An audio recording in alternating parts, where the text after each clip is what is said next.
Oh wow, guys. Week two of Fourth Wing. We're covering the entire second half of the book. Reading this, my main thought, should we have split this up more? I mean, See, I liked that we didn't split it up since it was my first time reading it. I just wanted to know what happened because I read this section in less than 24 hours. Like, I was reading from the time we stopped recording our last one, pretty much. So, yeah, I mean, it was so much more satisfying to read all of it, but I'm like, we have so much to talk about. Like, I forgot how freaking much happens in this section. so much. So much. So I think we should just say now we're probably not gonna cover 100% of everything because like last week was 3 hours and like this has so much more. I know, think about it. Last week, Violet and Zayden weren't even together. Like, we got a lot that happened. Yeah, there's so much to cover. Okay, so we should just jump freaking into it. I also, again, am going to go over some fan predictions throughout this section. And I was pretty pleased with myself. You guys probably remember from last week, I went through a ton of fan theories on TikTok. And then specifically, we're looking for ones that just applied to Fourth Wing. Um, yeah, so I did pretty good at like guessing, yeah, where the book cut off. So yeah. Anyways, so we'll have that. We'll have that also. But let's freaking jump in. We start off starting with chapter, we're reading 21 through the end of the book today. Woofda. We got a lot. Okay, and it starts off. My first note is about Liam and Zayden and some of their history. We find out they were fostered together, and that basically all the rebellion children were then fostered with a family that was like a loyalist to the country. Hmm. So yeah. Yeah, I had a note here specifically about Violet says something about, well, she didn't say it to Liam, but she says about that neither fostering nor separating siblings is mentioned in any text she read about the rebellion. And she's read a ton, and I'm like, yeah, they're definitely burning and banning things about the rebellion. Like, definitely happening. So, Yeah. Yeah. I feel like this is kind of the first section, like this kind of area between this and then the archives, which is what we're going to get into next. This is the first time we're kind of seeing Violet like questioning what's going on around them and like the history. And I think this is such an interesting character choice to have a character that is so obsessed with history and how things have been recorded, and that's been like her whole world is being trained in that. I just think it's such an interesting perspective. We'll get more into it, obviously, because we're going to talk about Violet's dad and more shit that's hidden. But yeah, such an interesting choice for a character and such a clever way to be able to talk about like how hidden and the conspiracies and all this stuff, because your main character is like a history nerd, you know? yeah. I think it makes sense that she didn't start questioning it until now, though, because she like didn't have the perspective of like people from the Oh, writer and didn't think to question it, wasn't taught to question it. So 100%. Like she believes this is like an infallible system, and her parents are both in leadership, like within this system. yeah. So yeah, super interesting. Um, so on this note, we get Violet goes to the archives. She finds a scroll that falls from the pile, and later, again, just to condense as much as possible, um, she ends up thinking this is probably like a classified scroll, even though it wasn't marked classified, because it talks about an attack on a town that is then specifically not covered in battle brief moving forward. Yep. Um, yeah. We also get Violet feeling Tairn's emotions for the first time. This time it's in the form of he's very hungry and thinking about some sheep. But it obviously gets more intense as we go. Yeah, we've got that. And then we find out about squad battle. Yeah. Those are the big few things that happen right off the bat. Like right, that's just chapter 21, guys. Yeah, yeah. I immediately, when they were talking about that the prize is to shadow an active wing, I'm like, Mira's gonna be in that wing. We just know that's gonna happen. Yeah, yeah. We're always looking for reasons to bring Mira back in, you Yeah, know? yeah. Mm-hmm. Yeah. I did like with this book, I felt like I could guess a lot of stuff that was gonna happen, but a lot of it I also couldn't guess. Like there were still definitely surprises, but I was also like, I got so many things right in this. So Yeah. I enjoyed Yeah, that. you did. I was impressed with your guesses last time. Yeah, I have Um, to say, I think all the predictions I wrote down, I'm not sure if it was everything that I said in the episode, but every single one of them happened this week. Which I was not expecting them all to happen that soon, but yeah, yeah.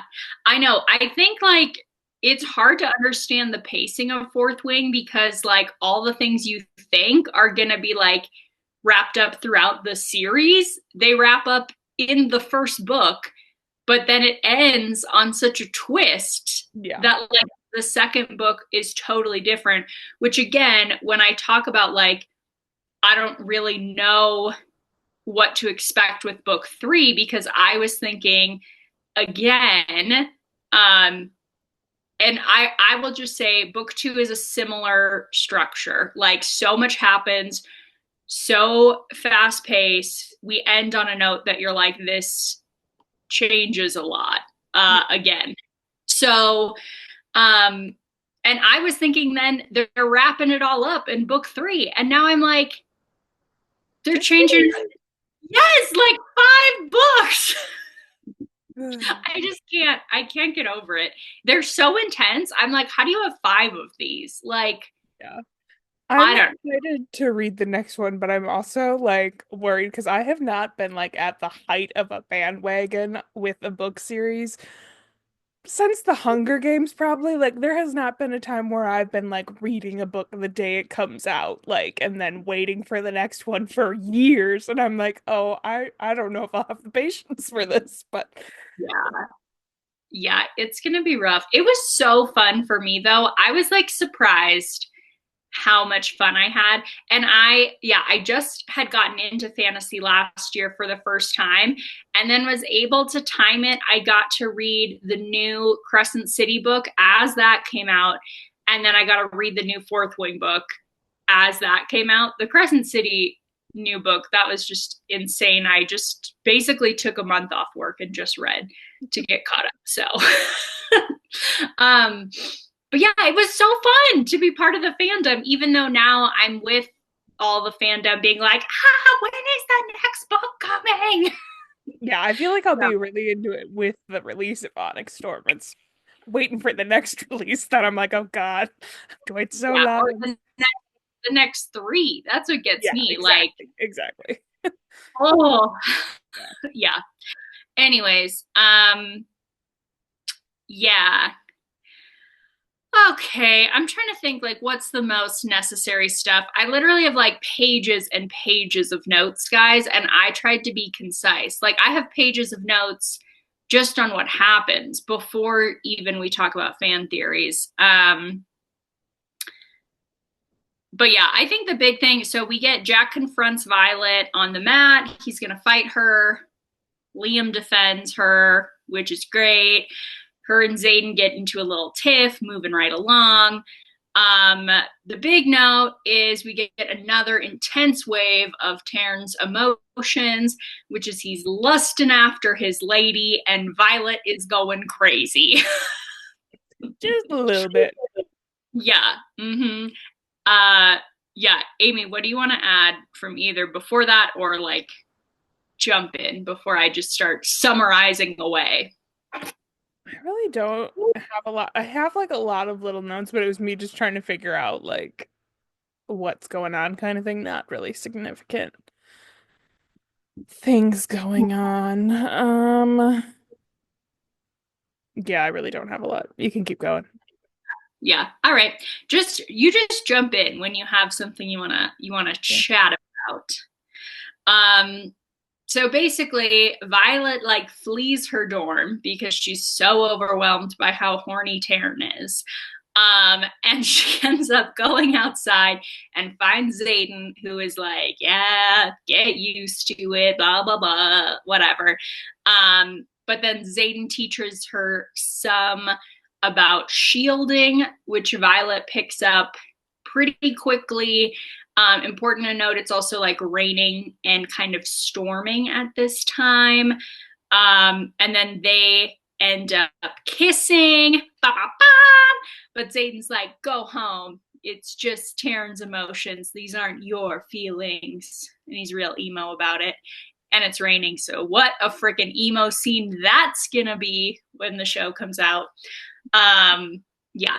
So, yeah, that's really big. After that, Violet, because she now is kind of starting to understand like where in her mind is like her and where in her mind is like Taryn a little bit. Um, she's able to start channeling a little more and start working on like some of those wielding lesser magic kind of things.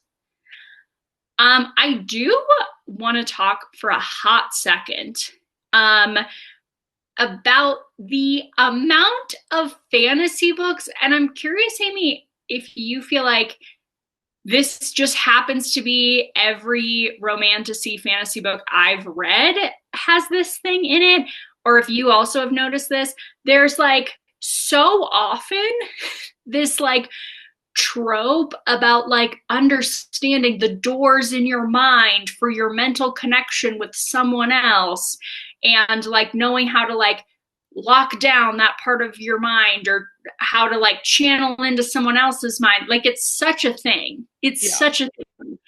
And it is specifically like, I mean, just a lot of series I've read recently talk about this.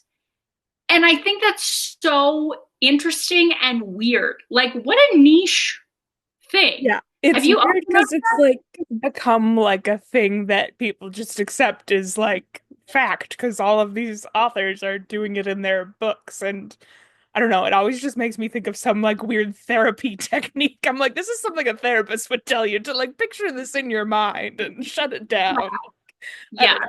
Yeah. Yeah. I remember when I first read this, I thought this was just like a fantasy way to get around not being able to text each other. And like because it's so often specifically between love interests and it's this way they like communicate in just like short words or whatever because they don't have phones and they're not calling each other or whatever, you know. uh but yeah, I see it in a ton of different books like Yeah. I think it makes sense for like the romantasy genre for like the reasons that you were saying that it doesn't like take you out of the fantasy, like if they were to whip out a cell phone or something, but also like then there's some way that they can communicate just the two of them when there's other people around, and that's like, you know, a good thing for a romance story, you know? So, yeah, for sure. Hmm. Yeah. Um, yeah, I also watched a really interesting video that talked about specifically the repetition in fantasy. And this was a male creator basically complaining that all these females now have read Sarah J. Maas and Rebecca Yarros and now complain that all these other things are copying them. And he's basically being like, hello women, you just started reading fantasy, blah blah blah. You can copy in fantasy, it's not a thing, blah blah blah blah blah. Whatever. It mostly was offensive to women. But the interesting part, so we're not going to link it because he was the worst. But the interesting part was he talked about that fantasy specifically as a genre is a genre known for copying things. Um, and I think that's really interesting, like to intentionally have a genre where you have a lot of repetition and it's almost like because it's all folklore, like all fantasy stories in some way are building off other fantasy stories, and that's like part of the lore, which kind of reminds me of like Greek and Roman mythology, where it's like the same stories that you're just telling in different ways again and again and again. And Mm-hmm. that was what creative writing essentially was. So I think it's interesting that fantasy is kind of like that genre now. And also, I know there's a lot of authors like Brandon Sanderson specifically talks about how do we get away from Tolkien? Like, we don't all just have to write how Tolkien does for fantasy. So Yeah. I think that's not 100% true. But, anyways, just interesting. And I think we see a lot of things like we're going to talk about more mythical creatures and things like that that come up in a lot of other fantasy. So I don't know. It's just very interesting to think about. Yeah, I also feel like sometimes with people who argue about that stuff, you can't win with the women fantasy writers because you think about like Sarah J. Maas or Rebecca Yarros and like people saying stuff like that, like, oh, they didn't invent fantasy. But then you think about like going back to Twilight with Stephanie Meyer. If you do something different, you just get shit on for it. Like, because it's like sparkly vampires. Vampires don't sparkle. Vampires aren't real. Like, and you just like deviate from what, yeah, I don't know. It's interesting.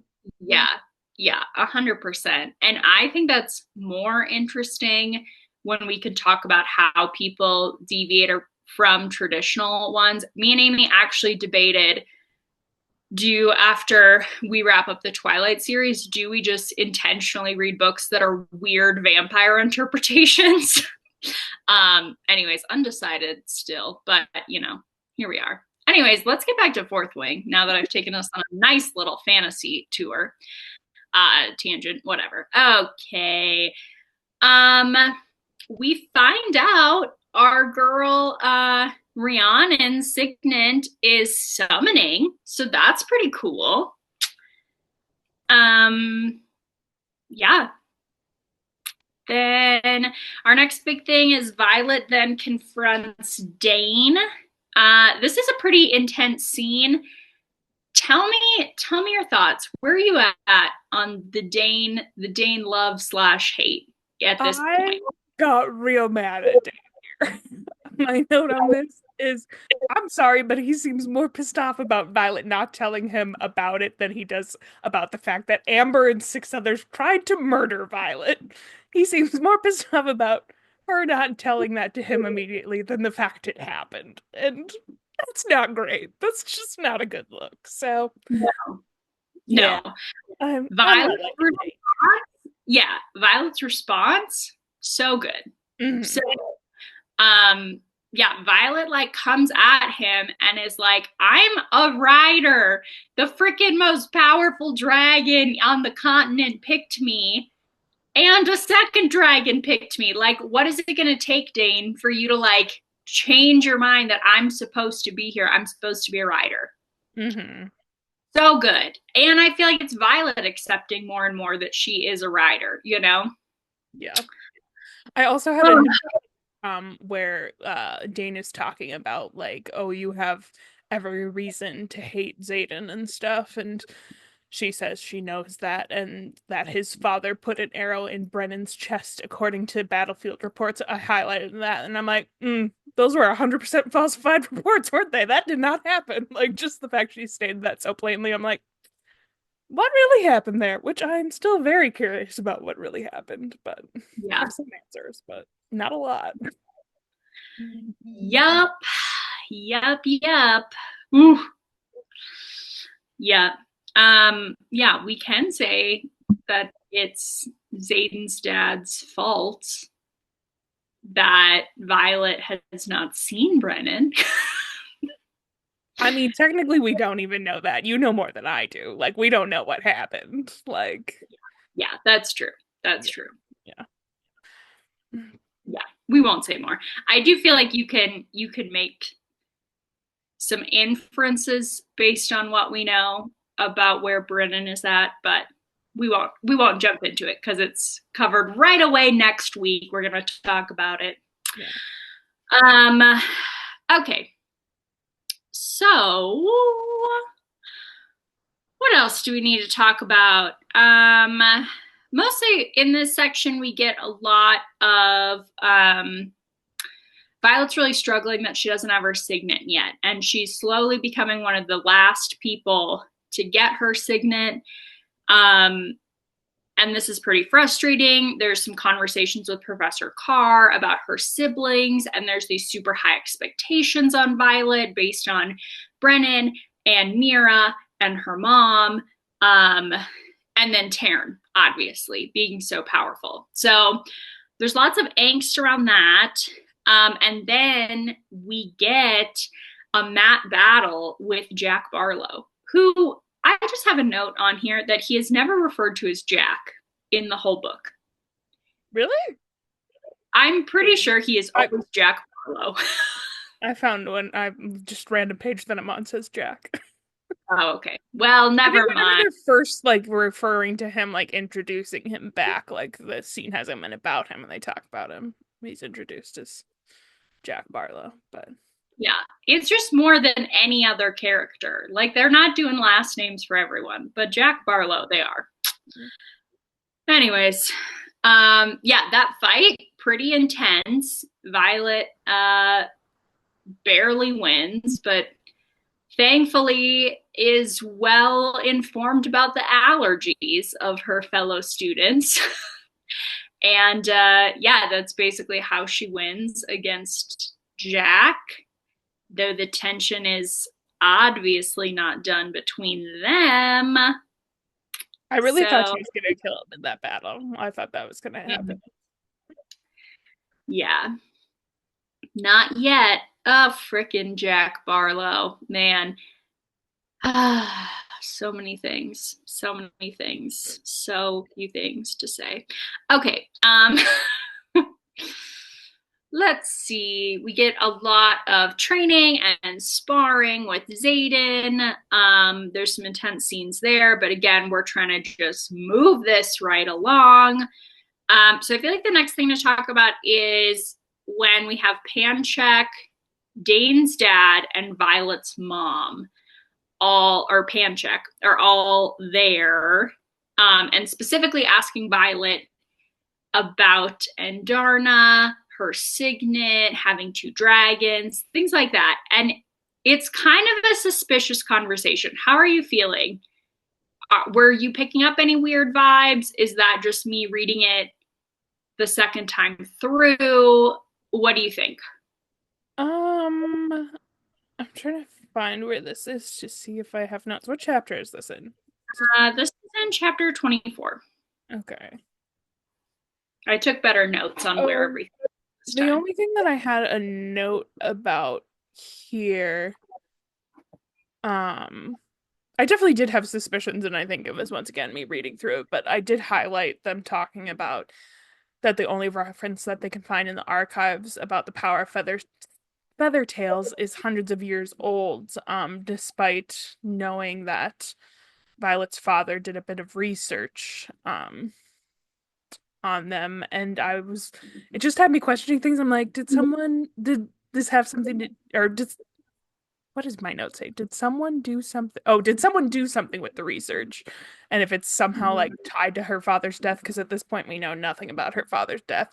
And then when I was going back and rereading my notes to prepare for the podcast, I also commented and I said, now I'm questioning if her father even is dead.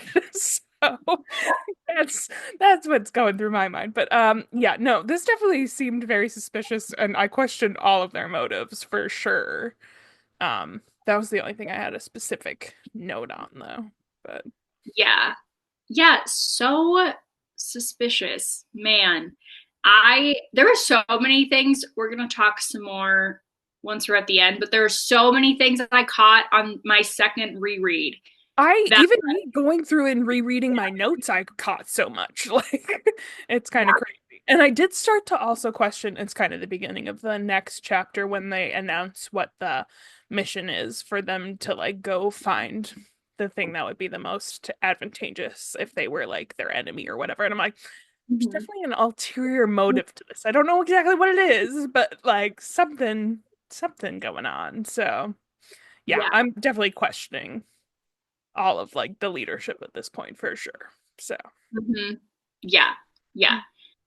So sketch. But yeah, I really recommend anyone who's on the fence, like if you're like, I'm just going to listen to the podcast or someone's podcast instead of doing a reread, I feel like the reread is super valuable. Knowing what you know at the end of book two, rereading before you go into book three. So I'll just say that. Though you're going to listen to me tell you everything I think about it. So maybe don't, whatever. Okay. Um, yeah. So yeah, then they find out about squad battle having to find the most valuable thing. I think this is really interesting because I actually feel like Violet is more ballsy than the other characters because she has such confidence in the system in some ways. You know, like it's because she is like, this is my mom. She's not evil, even though they're not on like good terms, you know? And she's like, I know how carefully they document all the history. So she's willing to like do something crazier, like breaking into her mom's office, which some of that is because she's her mom's kid, you know? Like, you're always going to find your parent less maybe authoritative than like a real military general above you, even though her mom is a high ranking like military person. But I actually think even more than that, it's that Violet is so confident in this system that like no part of her gets that this is such a huge breach for them to bring that map and show it, you know? I know. I was thinking as they were doing this, I'm like, are they gonna like get in trouble for doing that? Like, I get that it was part of their assignment, but I'm like, they don't seem very concerned. I don't know. I just, yeah. Because I'm like, what would be considered going too far? Because then it's, yeah, I don't know. I was questioning about what was going to happen with that. So, Yeah. Yeah. I think it makes more sense to me, again, knowing the ending and knowing that like stuff is being hidden. It makes a lot more sense their reaction that there was like such mayhem, right? Caused by that they took this map when it's revealed it's the map from Violet's mom's office, you know? yeah. Because potentially that's like a confidential breach of information that they've just exposed all Yeah. these students to. Yeah. So, yeah. But yeah, interesting. It's another point where you like maybe people who on the first reread looked into stuff more than me could be like, oh, for sure they're trying to cover stuff up, like as a government, you know? Yeah. I mean, I was pretty sure at this point. I didn't have any idea what kind of thing they were trying to cover up, but I was definitely suspicious of something. But Yeah. Yeah. Mm-hmm. Oh man. Um, okay. Well, they win for taking the map. Hooray. So they are assigned a post, and Amy's right. Mira's there. Yay. I did have a um, note there when it said Mira. I said, called it. It's Mira. yeah. So we get to see Mira. We also find out that this post is really close to Rhiannon's family. Uh, and so the two of them, Rhiannon and Violet, decide they're going to go sneak out and try to see her sister and her new niece or nephew. Yeah. Anything you want to add in there, Amy? I feel like I'm just chatting away. I did have a couple of notes here about predictions about things going on. I just when we like got reintroduced to Mira and they were talking, I'm like, I'm really worried that they may end up on opposite sides of a war here, which I think is very possible with how the book ended. Um, and so that's a prediction that I have. And also, I later, I think I didn't say it in this note, but I think that Dane will also be on the opposite side, which also looks to be pretty accurate. So, um, and then also Mira made some comment about she could have sworn she saw a ride of dragons across the border during this attack, and I said, I bet it's wyverns. And I was right about that one. So, spoilers for later in the episode. Um, yeah, and I just kept commenting about how I feel like they're gonna end up on opposite sides of a war. And then I also was not surprised when Xaden showed up after they left Rhiannon's, because I mean, with the whole their dragons needing to be together, I was like, he's gonna end up there at some point. So Yeah. Also, like, just Xaden is obviously more suspicious than Violet is, like, in this whole section of like the government as a whole, which makes sense because his parents literally were rebellion leaders, and we know he knows more information than what he is sharing. Um, but it makes sense that he's like not cool with her being sent to like a military outpost when her life means he could die also, you know? yeah. So yeah, I was not surprised about that. Um And I yeah. did him and like Mira get into it later. I don't know if you have anything before that or That's great. um but I got annoyed with Mira there because she was just very judgmental about them all. And I did not think about, we know at this point that Xaden is the oldest of all of the children of the Mm-hmm. rebels or whatever they're called. Yeah. And so she like hasn't had much interaction with any of these people because they weren't like in school with her or anything like that. And she clearly has some prejudices from that. And so I was annoyed with Mira here, but I really appreciated Xaden talking about, because Mira's talking about how like what's gonna happen with Violet's future and like next year when he's like sent out, and like does she really think that Xaden's gonna be coming back to her? No, she'll be going out to the front lines, and then it'll be her education that's having like she's missing Yeah. out. And Xaden's kind of like, well, I'm here right now. Like, I am sacrificing what I am doing to be here. Like, it's not her coming to me. Like, I'm out here. Like, and I liked how he like called her out on that. So, Yeah, for sure. yeah. Mm-hmm. Basically, there's a lot of little things that I'm really liking Xaden for right now. So, Yeah, for sure. Yeah, and this is one of the first, we get into it more in just a couple chapters, but yeah, I know last week I talked about that we would see a lot more from other people, kind of the like judgmentalness people have and some of the persecution and just like negative assumptions people make about the rebellion kids. And we definitely see that a lot more in this section that we read. So yeah. Um yeah. Okay. The next thing, now that we've talked about how we're liking Xaden more and more, we can talk about a shady thing he did. AKA, they Mira continues. She ends up confronting Dane, Violet, and Xaden all together, also, and really confronts like Violet and Dane, being like, "You guys used to be friends. Figure it out," kind of stuff. But during this, the dragons notify them that they have spotted griffins, and griffins are coming to attack. So during Mira also finds out during this conversation that Violet can't keep her seat, aka stay on Terran, without like magic being involved. And she's pretty pissed about this. So she makes Xaden take Violet and is like, get her out of here. Violet is pissed about this. And so Xaden pulls her away and then kisses her.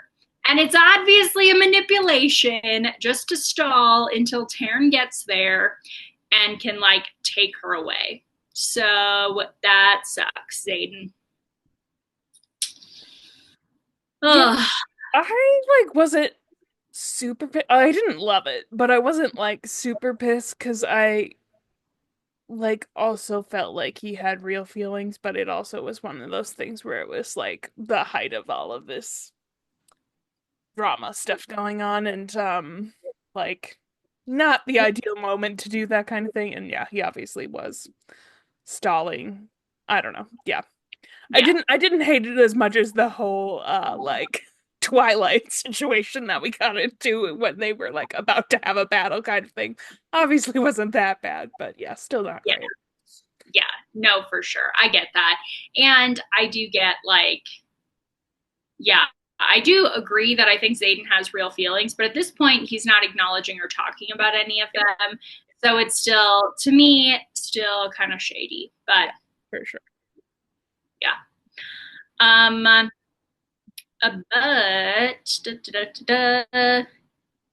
but we do get a little more of Xaden in some ways very indirectly admitting that he is into Violet. He's at least very attracted to her.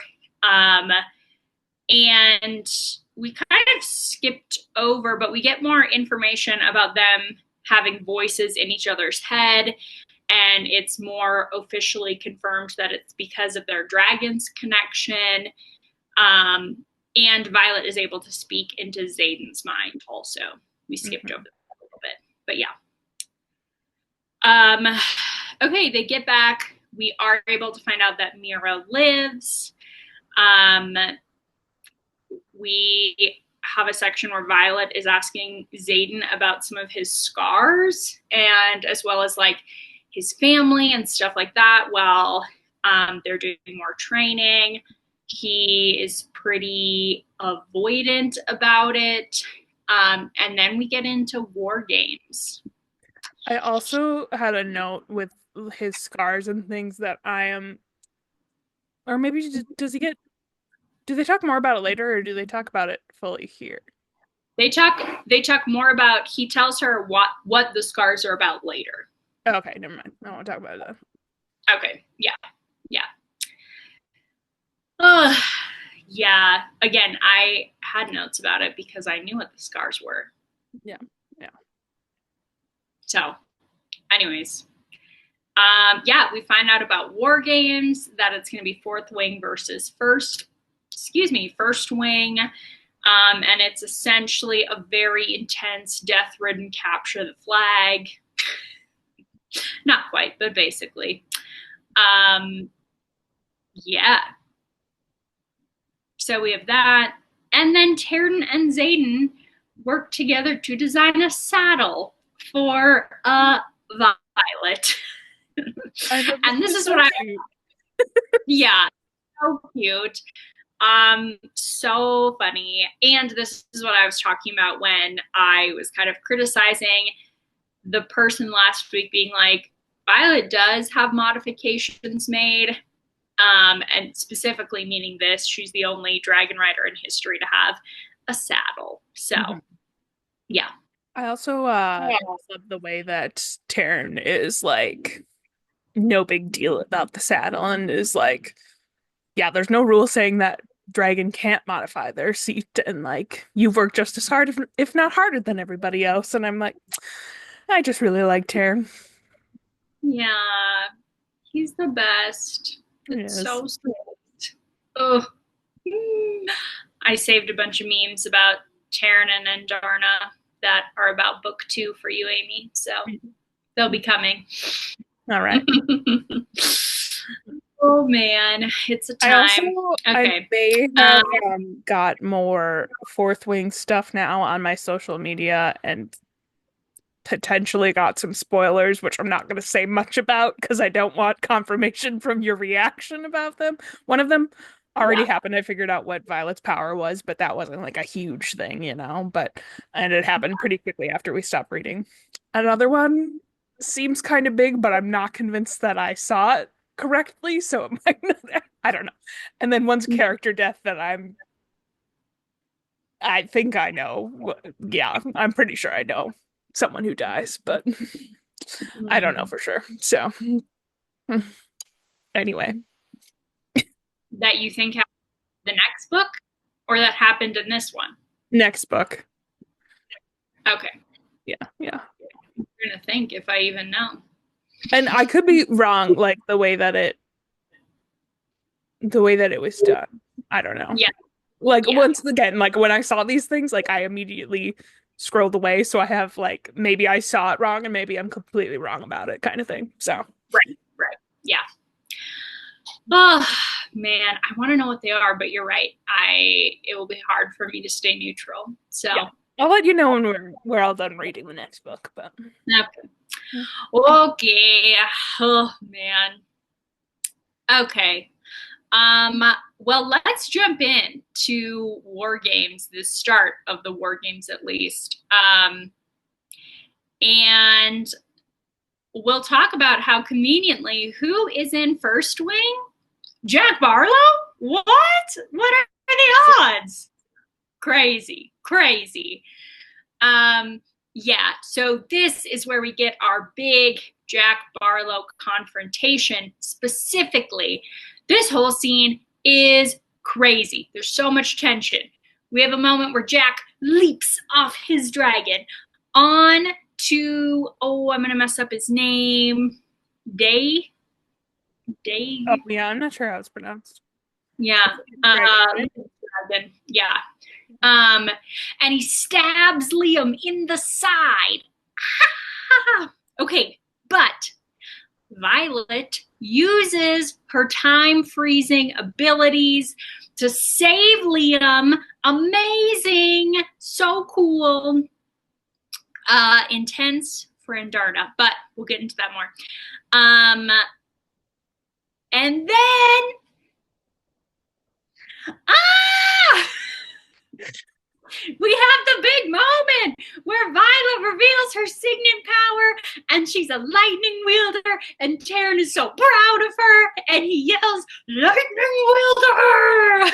And it's so good. But in the process, she lightning bolts a building, which causes a rock avalanche, and she kills Jack Barlow. So, whoopsies. Um, Oh man, but this is so intense. I like it's so distinct and it's been used a lot as a TikTok audio. But Taryn being like the moment he yells that she's a lightning wielder, like he's so proud that she is such a badass signet. Ugh, such a satisfying moment to read. yeah. I feel like Tell me. I still definitely really enjoyed it, but like I said, I did have this spoiled for me beforehand, so I already like when Xaden and Violet first kissed and there was lightning, I'm like, oh, yep, it's happening. So I got that moment ruined a little bit for me, but it's still an exciting amount. And I was like very quickly reading this, trying to, so I didn't take like a lot of notes, but the one thing that I took notes on about was about like Liam, and I was like, is Liam aware of what happened? Is he gonna know about Violet and Darna's power? Like, which we don't really get detail on, do we? I don't know. But Not really. so, but yeah, and then I also highlighted the line where it says Sharon's fireproof, but not Jack, and I'm like, oh, Jack is about to die. So that was satisfying, but then she is obviously upset about it, which makes it a little less satisfying, but still satisfying. Yeah, yeah. Yeah, okay, let's talk about Violet's segment just for a hot second. We're doing a pretty good job at just like getting through here, so we have time. Um, yeah, so okay, obviously you knew her signet like going in, but how do you feel about it? Was it kind of what you were expecting when you, well, maybe when you started the book isn't helpful because maybe you didn't know. But yeah, tell me your general thoughts. It's obviously very like destructive power. Um, yeah, yeah. I guess any thoughts you have, and then I'll jump into some of my thoughts. I don't know. I don't have a ton of thoughts on it. I mean, it's interesting later on learning about how like her trying to control about like where it hits and that sort of thing. And I don't know, her talking about how like it like is such like a weapon. Like she is just a weapon and how like she has been very intentionally not killing anybody. So that's like something that's hard for her to deal with. But I feel like there's definitely situations where she can use it. I don't know. I think this is her like lightning wielding ability is really interesting, but I was kind of disappointed, to be honest. Um, Now I think it's cool and interesting, and they kind of play it as this like balance of like power and things like that. And that's kind of how they sell it. But in some ways, I feel like this goes against the idea that like Violet's power is just not physical strength, it's like emotional strength and courage and standing up for what's right. Um, so I think that undercuts that point a little bit that then she has such like this overpowered destructive like power with that. But mostly I was kind of bummed because it feels so related to her mom's powers, which Hmm. kind of confused me. And I don't know, maybe we'll get more information as the series progresses. But yeah, I just thought it was interesting that she was a lightning wielder when her mom controls storms. Now, her mom is not doing like targeted lightning attacks or anything like that. She can basically summon storms. So that is obviously different. But yeah, I don't know. I just feel like Mira's powers are so unique, being able to like have a mini like ward around her. And like, I wished it was something more unique or something around the like just Violet's kind of breaking the stereotypical overpowered female fantasy character, you know? And this kind of that's like something I really like about her is she doesn't start off this way. And this kind of pulls her more towards like she's just super overpowered with her fantasy magic, you know? So I was kind of bummed, though she does cool things, you know, it's interesting. Also, you could argue like, you know, it's a combination and Violet, um, you know, coming from her mom and then being with Taryn, who's like a notoriously famous war dragon. So I don't know. I think it's fine, but I just kind of wished it was something a little more dynamic, I guess. Sure. I also find it interesting. Didn't really think about this till you were talking about like Mira's power, but like Mira and Brennan's power, both of her siblings, are like more protective things because like hers is like, being able to use wards around her, and then Brennan being able to mend people. And so like it's interesting that her power is so different than those ones. Yeah, I don't know. And so much more violent. You're right. Like both of them are about protecting. Also, this is not one of the fan theories. I'm just thinking about this now. We know that mending is super, super rare. And what are the odds that Violet, as a person who needs mending constantly her whole life, has an older brother who's a mender? Yeah. Very interesting. I I don't also, know. no, go ahead. Oh, yeah. And just with Mira also being a protecting power, it kind of, if we lean into the fantasy, bigger mythology than even the books talk about, like of like all this magic and destiny and stuff like that. It's almost like they're there to protect Violet in some ways, you know?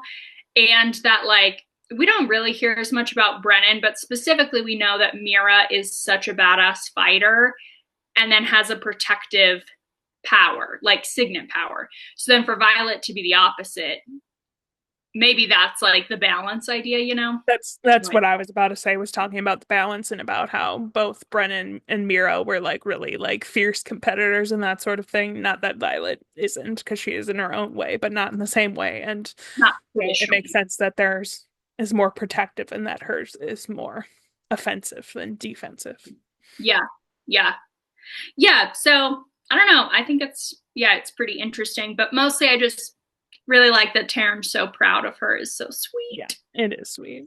I also had questions at this point about Anderna, and I'm curious to see when she becomes older about if Violet gets another signet power. So that'll Mm-hmm. be Yeah. Yes, it will.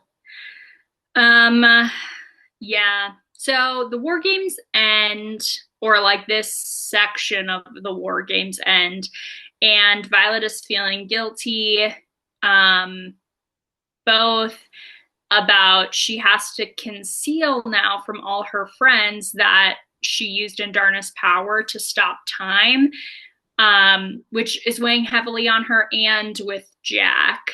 Um, yeah, which is interesting. I think it just speaks to Violet's character more that even people overtly trying to like hunt her down and kill her, she feels really guilty about killing.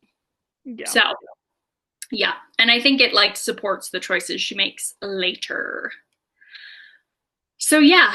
Um Zayden comes over and is basically like, do whatever you need to get this aggression out of your system, which leads to them having sex. So, what a time. Specifically, Violet's powers happen a bunch, and she's like creating lightning bolts and lighting shit on fire and breaking furniture. So, I what? loved it when the curtains lit on fire and they just continued on. I'm like, there's a literal fire right now. Yeah, this is one of the complaints of the chronic illness that I actually feel like is very valid, which is that people are like, okay, we talk so much about her joints like coming out for all these different athletic things, but then she's doing these very physically demanding sex scenes and we don't address it. So that's super valid. Yeah, you don't not have a disability just because the guy is hot. Sorry. So, anyways, um, yeah, obviously, what I want to talk about because I think it's more interesting. Again, as always, don't mind a spicy scene, but don't need to break it down for everyone. So, yeah, that's chapter 30 for everyone, specifically wanting to seek out or avoid the spice. But then we talk about the 107 scars, which this is super interesting. This was like, I remember reading it for the first time, giving me like another, just like the little twists, that we find out really in Zayden's favor. Which we'll see how much time we have. I recently came across a big argument about morally gray male characters and how a lot of people on the morally gray book talk character list are not morally gray characters at all, which includes Rhysand being a big one from A Court of Thorns and Roses. And I feel like Xaden is often on this list as even more morally gray than Rhysand. And yeah, anyways, it was super interesting and I'm curious your thoughts, but it's kind of like extra flavor. So maybe we'll just see how much time we have at the end because I also have some fan theories about where Xaden and Violet's relationship is going. So we'll cover that. We'll cover that more. But so let's talk about the scars. So we find out 107 scars represent the 107 rebellion kids that Xaden has personally taken responsibility for.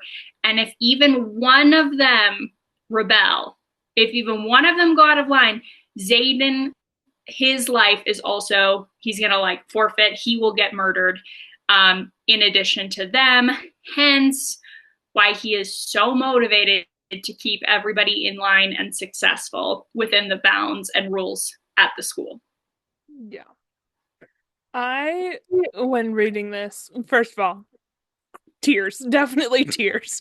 Um, but also was real worried about like at the beginning when he's talking about like, oh, you don't want to know like how I got these, and I'm like, oh God, was it her mom? Which I still think is possible. We don't know exactly, but um yeah, and then I'm also just real worried about, yeah, that he has responsibility for all of these people, and also has me questioning at the end of this book. I'm like, so is everybody at risk now? Like everybody feels like that's probably the case. So yeah, there's it's a lot. And also at this point I was like, well, here goes my theories for anything that's going to happen with the plot, because I was so convinced there was going to be a full-out war at the end, but well, I guess that kind of is what's happening, but I just thought it was going to come about in a different way. So, It's a different war than you were expecting. yeah, yeah. Yeah. And we're not over, it's not overtly like we know there's directly a war starting. It's Yeah. the brewing of something. Yeah. Yeah. Um, yeah. Okay. The next thing I want to talk about, which I'm curious if you took notes on, or if, again, this was something that, because I knew the ending of the book, I paid more attention to this time. But Violet specifically starts asking about why mind reading is a death sentence. And she gets like curious about this. Um, and the answer is because knowledge is power, and like you can't walk around with somebody just having all that knowledge. But having read this for the second time, it was so clear to me. It's like that answer, I was like, okay, it's a security threat, whatever.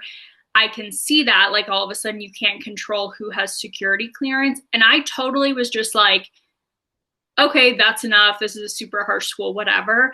But on the second reread, it made me be like, they literally murder anyone who could like uncover the fact that they're covering so much up. So they just murder those kids, even though those powers are so useful. Yeah. And I just did not put that together the first time. Like, even when I got to the ending, yeah, I don't know. It just hit me way more this time. Yeah, I guess I didn't. I had a note here, but it wasn't about that specifically. And I'm definitely like at this point I am fully suspicious of what's going on with them, but I don't know. I didn't think of it in that context, but I did highlight the line about how Xaden says that Atos will be useful to them as long as he can keep or they can keep him under their control. And Mm, I had like a bit of a prediction here, which still could happen, and I said that Dane is gonna like willingly be on their side at first, but I feel like he's gonna end up being like prisoner of war type situation because they're gonna keep using his power and he's not gonna be okay with it kind of thing. So I could see that happening still at some point, since obviously they are using his power, and I feel like at some point he's not gonna be cool with it. But yeah. yeah. So you're saying you think which side is going to use him against his will and have him as like a prisoner of war? Like the current like leadership that there is in the kingdom right now. Like I think right now he is on their side, but I think like something will happen that will make him realize like maybe we shouldn't be doing this. Or I could be completely wrong and he could be the big bad guy. Who knows? But I also did see a theory on TikTok about how that people think that Violet will end up with Dane because she got together too soon with Xaden, and that Dane is the real love interest of the series, which who knows? I don't know.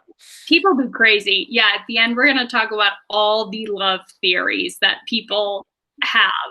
Uh, which again, I'm not going to confirm or deny or act like I know anything from Iron and Flame. I'm just going to like put out there what the internet was feeling collectively Yeah. at the end of Fourth Wing. So yeah. Um, yeah. Okay, my next note is about Violet, while cleaning up her room, finds a note from her dad that is quite cryptic. Hmm. Cryptic. Did you have any thoughts on this, Amy? Um, I said, what did I say? That I was pretty convinced that her dad was doing research that had to do with how Brennan died, and that he didn't die how Violet thinks he did, which I still think could be true. Mm-hmm. So, because at this point we don't know how Violet thinks that he died, but we learn that later on. Yeah, yeah. Mm-hmm. Yeah, and I definitely have this. Xaden isn't around for this, right? They talk about the book later. Or the book. Not just kidding. Not the note, the book. Never mind. I think he is there when they find the note from her dad. That's like Okay, the and it's in the book. Yeah, this is where. Okay. Um, I thought that Xaden didn't. I still am convinced at this point that wyverns are real, and I thought that Xaden maybe knew that earlier because of him being like, I don't know, sneaky or whatever, and having secrets. And then Mhm. at this point, when they talked about this book, I'm like, well, he doesn't know wyverns are real. He would say something, right? So I was so convinced he didn't know at this point. So wrong Mhm. about that one, but. Yeah, yeah, yeah. Oh man. Um, we then, yeah, I specifically the note with her dad, I thought was so interesting because it talked about she's the best of him and her mom. And so this is somewhat of what I wanted to tie in with her signet powers because Violet really at this point has just viewed herself like her dad. She doesn't view herself like her mom, and her mom has forced her into this role that is forcing her to be more like her mom, Mhm. which is pretty interesting. And just that her dad would have already seen that and realized that.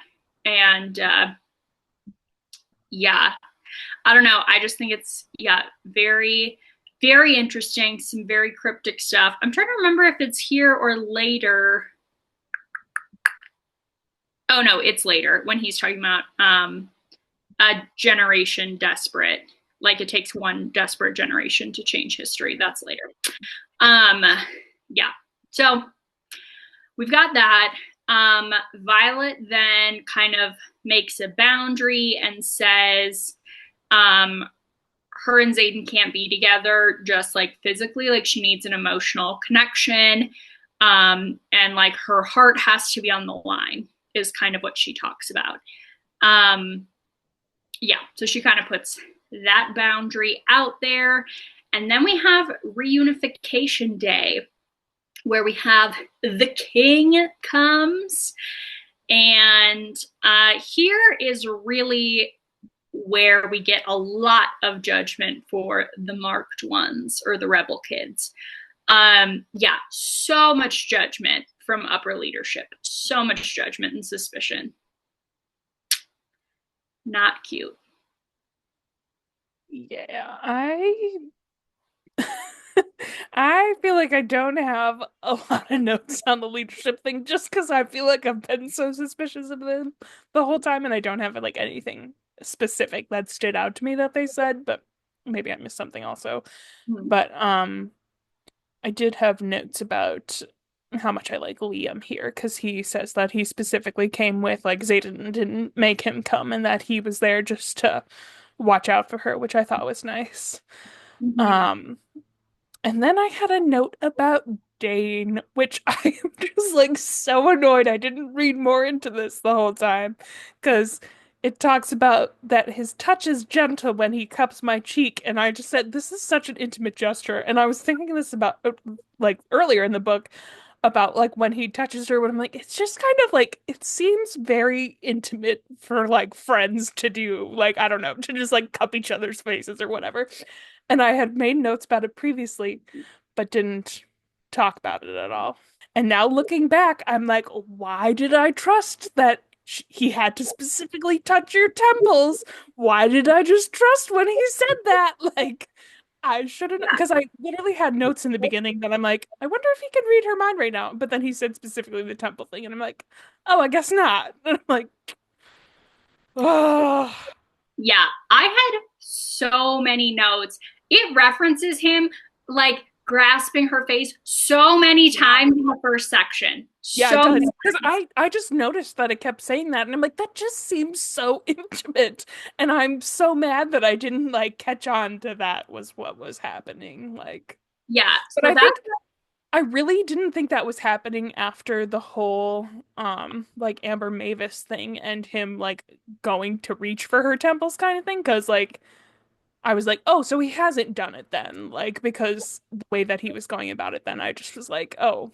And then the whole thing about him like apologizing, saying, oh, I didn't realize that I didn't ask you kind of thing. And I was like, oh, okay. So, yeah. God, this makes me relook at Dane completely as a character because I was like, even though I didn't like the stuff that he was doing, like, I thought he had good intentions. And now I'm like, did he? Yeah.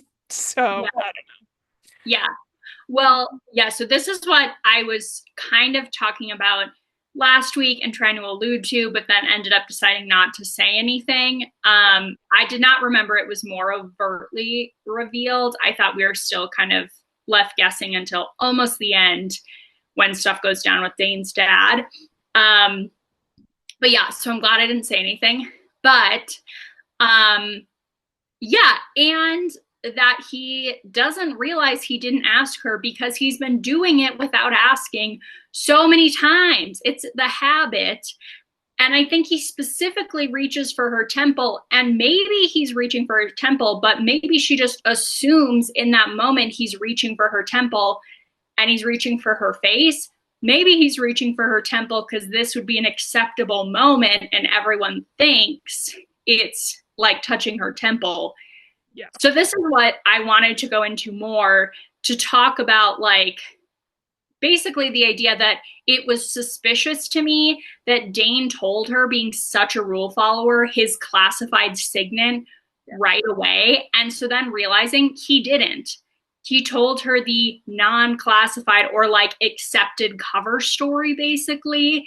And then it's still a secret that he can touch like her face and stuff like that. The fan theory that I was going to talk about last week was that it's not even her face. Like he can touch her anywhere and like read her thought, like immediate thoughts. I don't know that that's so concretely true, especially because there's so many references to touching her face. Yeah, I was gonna say I don't think that's a true theory myself because of all of the references that there are, which I'm shocked I picked up on the first read, to be honest, that I picked it up that much. But Yeah, yeah. Yeah, I was going to talk about this more when they're at the outpost, but yeah, I'm glad you caught on, Amy. Glad you caught on. well, to be honest, in this moment, I didn't catch on to like what exactly was happening. Yeah, I just made a note about that being an intimate gesture, and like when I learned what happened, because I didn't, that was a surprise moment for me when I learned that. I'm like, oh my God, I almost had it. Like yeah, I was so nearly there. I was like, I knew something weird was going on, but I didn't think that's what was happening. I had so many moments in the last 100 pages. I read on my laptop to take notes. Literally 4 different times I slammed my laptop shut, either out of like frustration or shock or trying to figure out what was going on. I was losing it, man. That's so funny. I know. I want to know what the parts were. Do you want Do to? you want to Do guess what they are, or should I tell as we go along? Or they're all in the you last 100 pages. I think they're all in different chapters too. I think Okay. some of them might be obvious, but others probably wouldn't guess. But I can Uh, just I'll there's, just talk about them as we you go tell along. me. There's a lot of things it could have been. Yeah, yeah. Yeah. I'll just say when we get to those points. Yeah. Okay. Okay. Um, yeah. So jumping back to reunification day, I think it's important to note that Violet then realizes that this whole celebration is basically the whole country celebrating the murder of Zayden's father, which is pretty dark. And Yeah. it's pretty dark, obviously, for all the rebellion kids. They're celebrating all their parents being killed. But yeah, just pretty dark. And so Violet goes to find Zayden and basically be like, whatever, you don't have to tell me everything. Like, I care about you. So even if you can't admit, I know that you love me too. And she goes out onto the parapet. Eek. Eek. Although it's kind of like a nonchalant, like, no thing. Now she's like fine on the parapet, but whatever. It's fine. Zayden obviously is still like, you're an idiot. What are you doing? But yeah. um, yeah. So Violet basically then does all those things I just said. Um, Zayden is like, no, I'm into you also. Uh, and Violet convinces him to go back to Zayden's room. They hook up again, and the chapter, that's chapter 32, ends with a knock on their door saying that the school is under attack. I did when Zayden said that he says like I wanted you from the first time I saw you by violence, and I literally I have a note saying that I literally clapped and yelled I fucking knew it. So that note. And then also with the ending of the chapter, I expected something like this to happen at some point, but did not expect to happen this soon. So that was a bit of a surprise that all of a sudden they were under attack. So Yup. and then Um, yeah, like they weren't. It I was was so mad at that. I was like, seriously? Because I was me. waiting for something to happen, and then it turns out, oh, just kidding, it's the war games. Yeah, so dumb. Um, yeah. So Violet and Zayden clearly do not know this is part of war games, and so Violet throws on Zayden's jacket, which would say like, it just has these patches that say like fourth wing leader, so people know Mhm. Zayden's jacket. This I think is such a funny detail to include, like that she's wearing like the seniors Letterman's jacket is how it feels, I know. I was so expecting like Dane to see it or something. Like obviously, like Rhiannon sees it, but I was expecting more consequences to come from that, which didn't Yeah, happen. I don't think they're gonna happen in the next book. Doesn't seem likely. yeah, yeah. But Um, yeah, I thought Dane made a comment about it, but maybe not. Um, no, I don't think he does because Rhiannon like makes a cop like specifically hides it from Dane, so I don't think Dane ever sees it. okay, okay. Yeah. Um, yeah, so then we find out um Dane's dad is sending assignments for the end of war games, and he assigns Zayden out to a station, a Thenbin. I don't know how we're saying it. I didn't look I it think it was what was it in the audiobooks? Athbean, I think maybe. up. Caffeine. I'm not Great. sure. Let's go with that. Um, so, and this is pretty controversial because it's outside the wards. And so there's some confusion, like, why would you send a student there for part of war games? Already seems suspicious. And clearly Zayden is pretty suspicious, and he insists that Violet and Liam come with him. Which I Dane Oh, makes sorry. a I was whole just gonna say at this point I had some questions because we did hear this location earlier about it being where Zayden went before when Violet asked about it, but he said not to, that Violet couldn't ask any more questions about it, and I was like, so something's happening, but I had no idea what at this point. But Mhm. Yep. Yeah. Um, yeah. Now, Dane makes a really big deal about Violet going and is really like, no, she can't. And even for Dane, he's pretty like hard at this point. Um, and I'm thinking, I feel like this is true, that he knows his dad has purposely assigned Zayden there to die.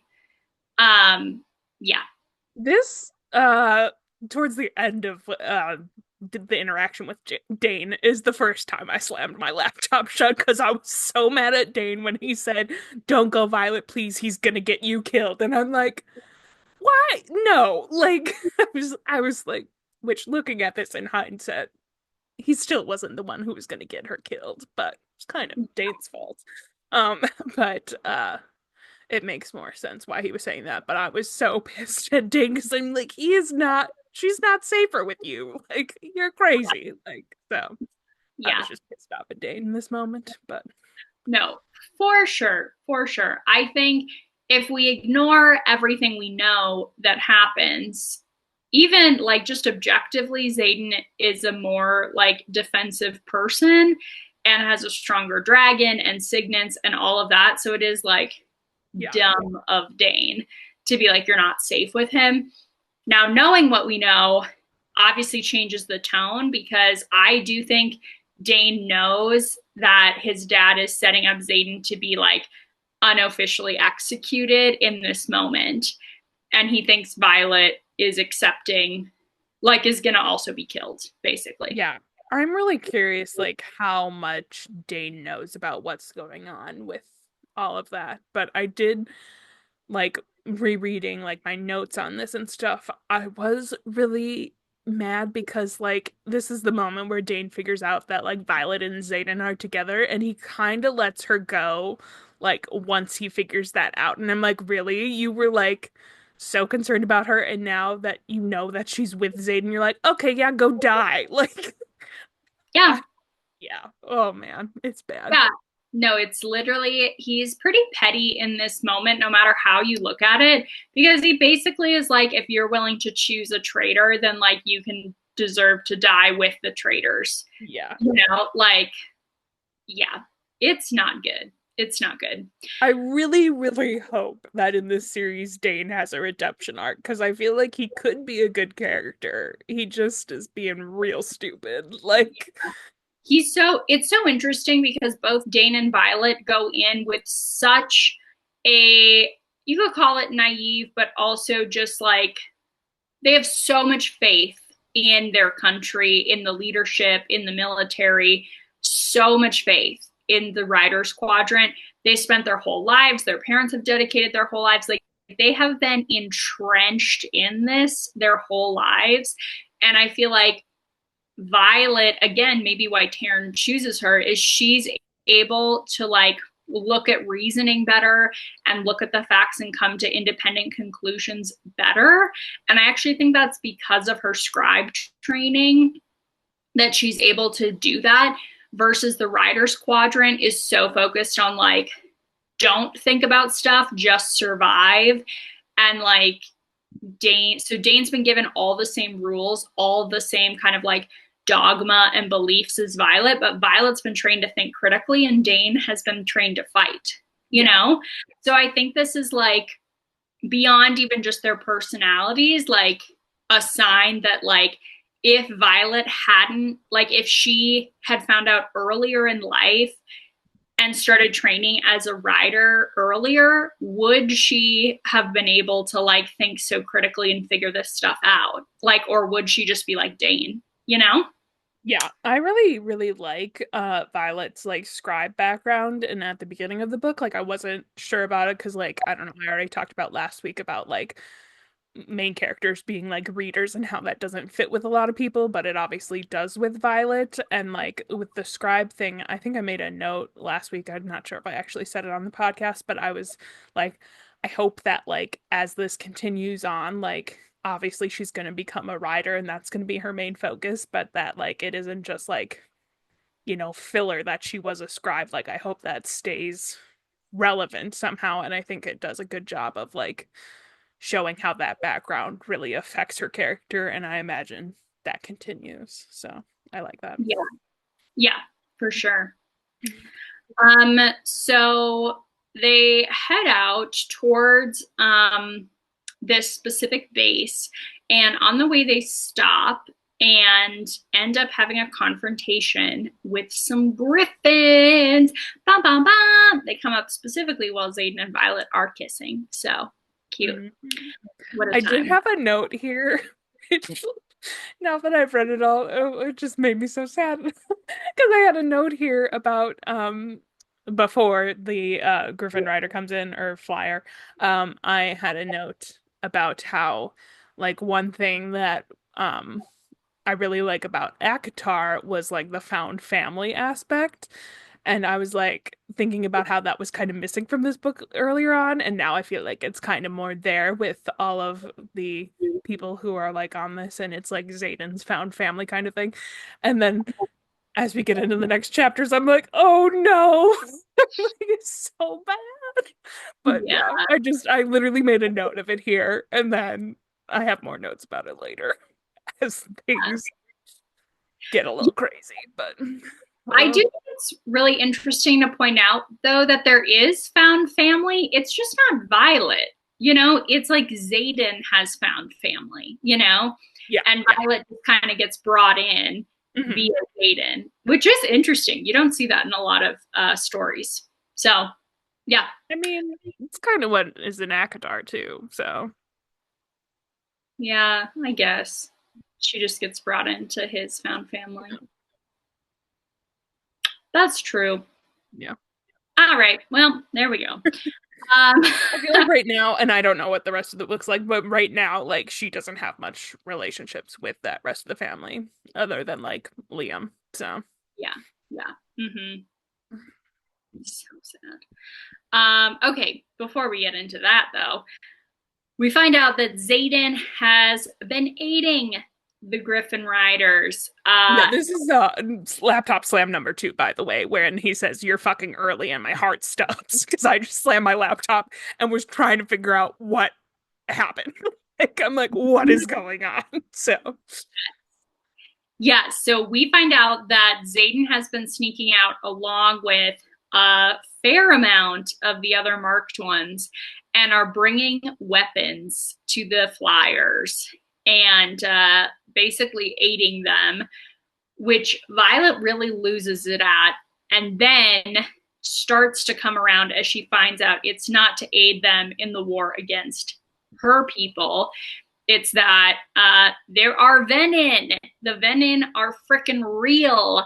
And all the flyers and their entire country of the Griffin Riders basically has been left totally defenseless and cut off um, from Violet's country and are just at the mercy of the Venin and dying. Eek. great. We specifically learned some more about Venin and that they are pulling power similar to how riders pull power from their dragons, but Venin are pulling it from the earth. We learned that they were / are people who then have been corrupted by the power and are pulling it from the earth.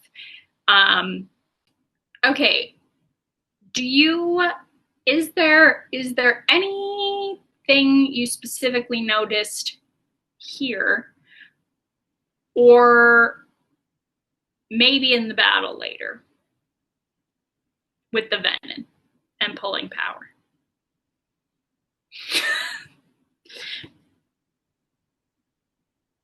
Obviously, you're asking a leading question that I don't think I have an answer to. Okay. Yeah, I don't think so. um I think I should reread this section because I feel like I was reading it so fast because I was like, what is happening?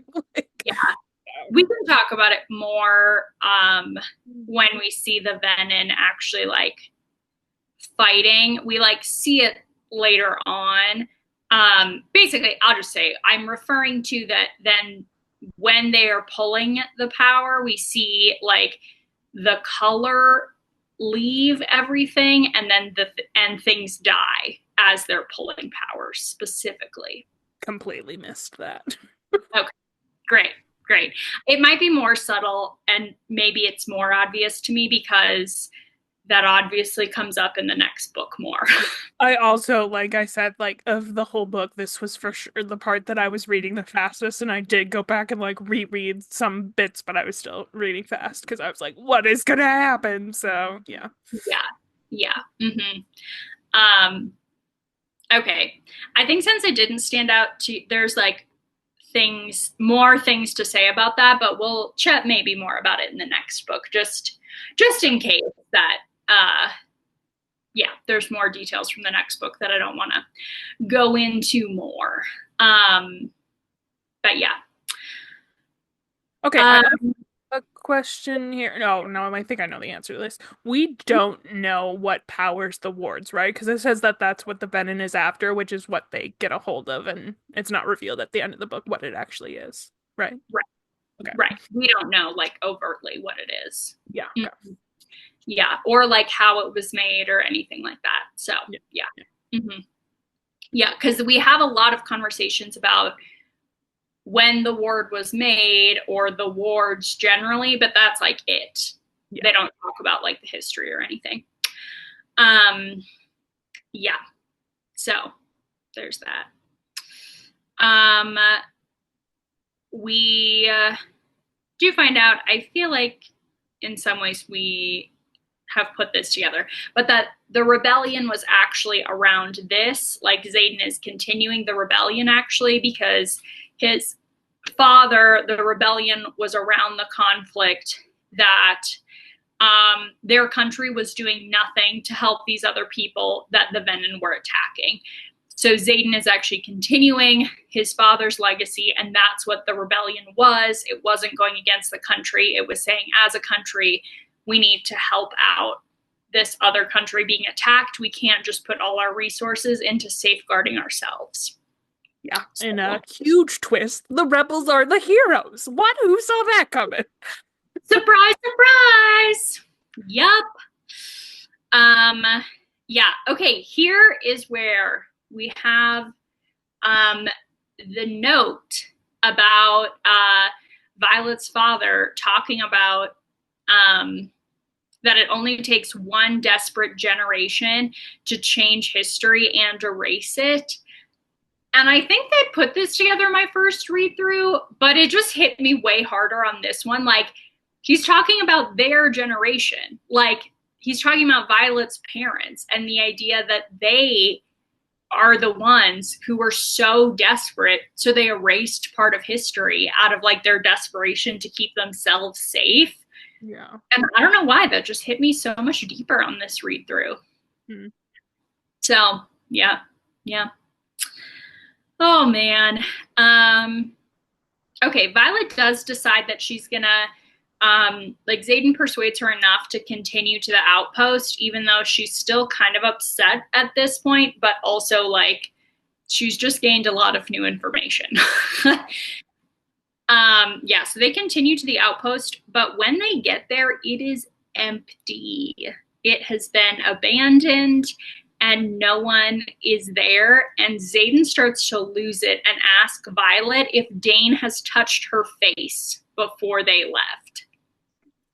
I Dun, lost dun, it. I didn't put my dun! laptop shut on this one, but I lost it. And I just was like, oh, I knew it was weird how he was touching her face. And how did I not see that? And then I also questioned here about whether Dane knows anything about Andarna or Feathertails, because I wasn't paying that close attention as to when he was doing it.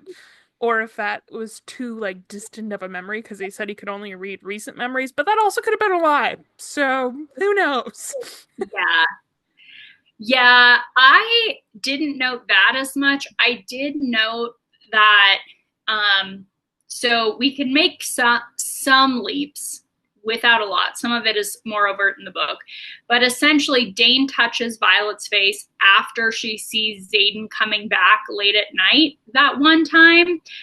And so Dane then seemingly, I think we can make this leap. Dane reports to his father or some superior that Xaden is rebelling. He's not following the rules and he's sneaking out, which then is what causes Dane's dad to send him on this mission without seeking like more proof or doing anything official. He's just going to kill off Xaden and this group of rebels. Yeah. So, anyways, Dane's the worst. Also, I lied. My first note here, I had all these notes, but then the closing line of the chapter is Zayden saying we've been sent here to die, and I did slam my laptop shut here. So, because I was like, I was just still putting it all together, and I'm like, so how much does Dane know, and how much, like, I don't know, because Dane knows that, like, Zayden is rebelling in some kind, or he knows he's sneaking off. He really doesn't know a lot of details. So I'm curious how much he has been filled in, like, how much he knows. Yeah. Yeah. Yeah.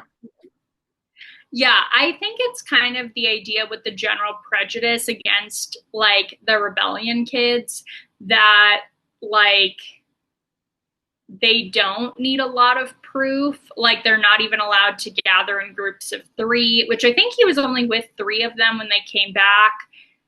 So maybe not, but just like that he'd even be sneaking off is like reason enough. So maybe that's where like Dane's dad decides not to like officially like accuse them and have a trial or anything. He's just like, that's enough for me. I'm going to have them killed, you know? Yeah. Yeah. Yeah, I am curious how much Dane knows, but yeah. They then at the beginning of the next chapter get a letter confirming basically what Zayden has believed. It's from Dane's dad saying basically survive if you can. That's your assignment, and I'll give you the choice. You can fly and use all your time to go to this other outpost and then finish war games, or you can choose to defend the city seemingly with like the innocent bystander civilians there. What did you think of this? Because I was kind of like, wait, is he saying like if you abandon the civilians and go back to war games, you're not a rebel, but if you save the innocent people, you're a rebel? Like, Yeah, I don't know. I didn't have a ton of thoughts about it because I obviously knew that they were gonna fight. Like that seemed pretty obvious to me. But um yeah, I didn't think much about what the other thing was that was gonna happen. But yeah, that's a really good point. Like they're just gonna be like, "Oh, you're fine. You chose this." That seems unlikely. Like, yeah, yeah. So I don't know. That just seemed like weirder than just be like survive, because really like is the point to execute them and they're there and that's that, or is the point to be like, oh, but if you're really on our side you'll abandon this, pretend you don't know anything, and fly back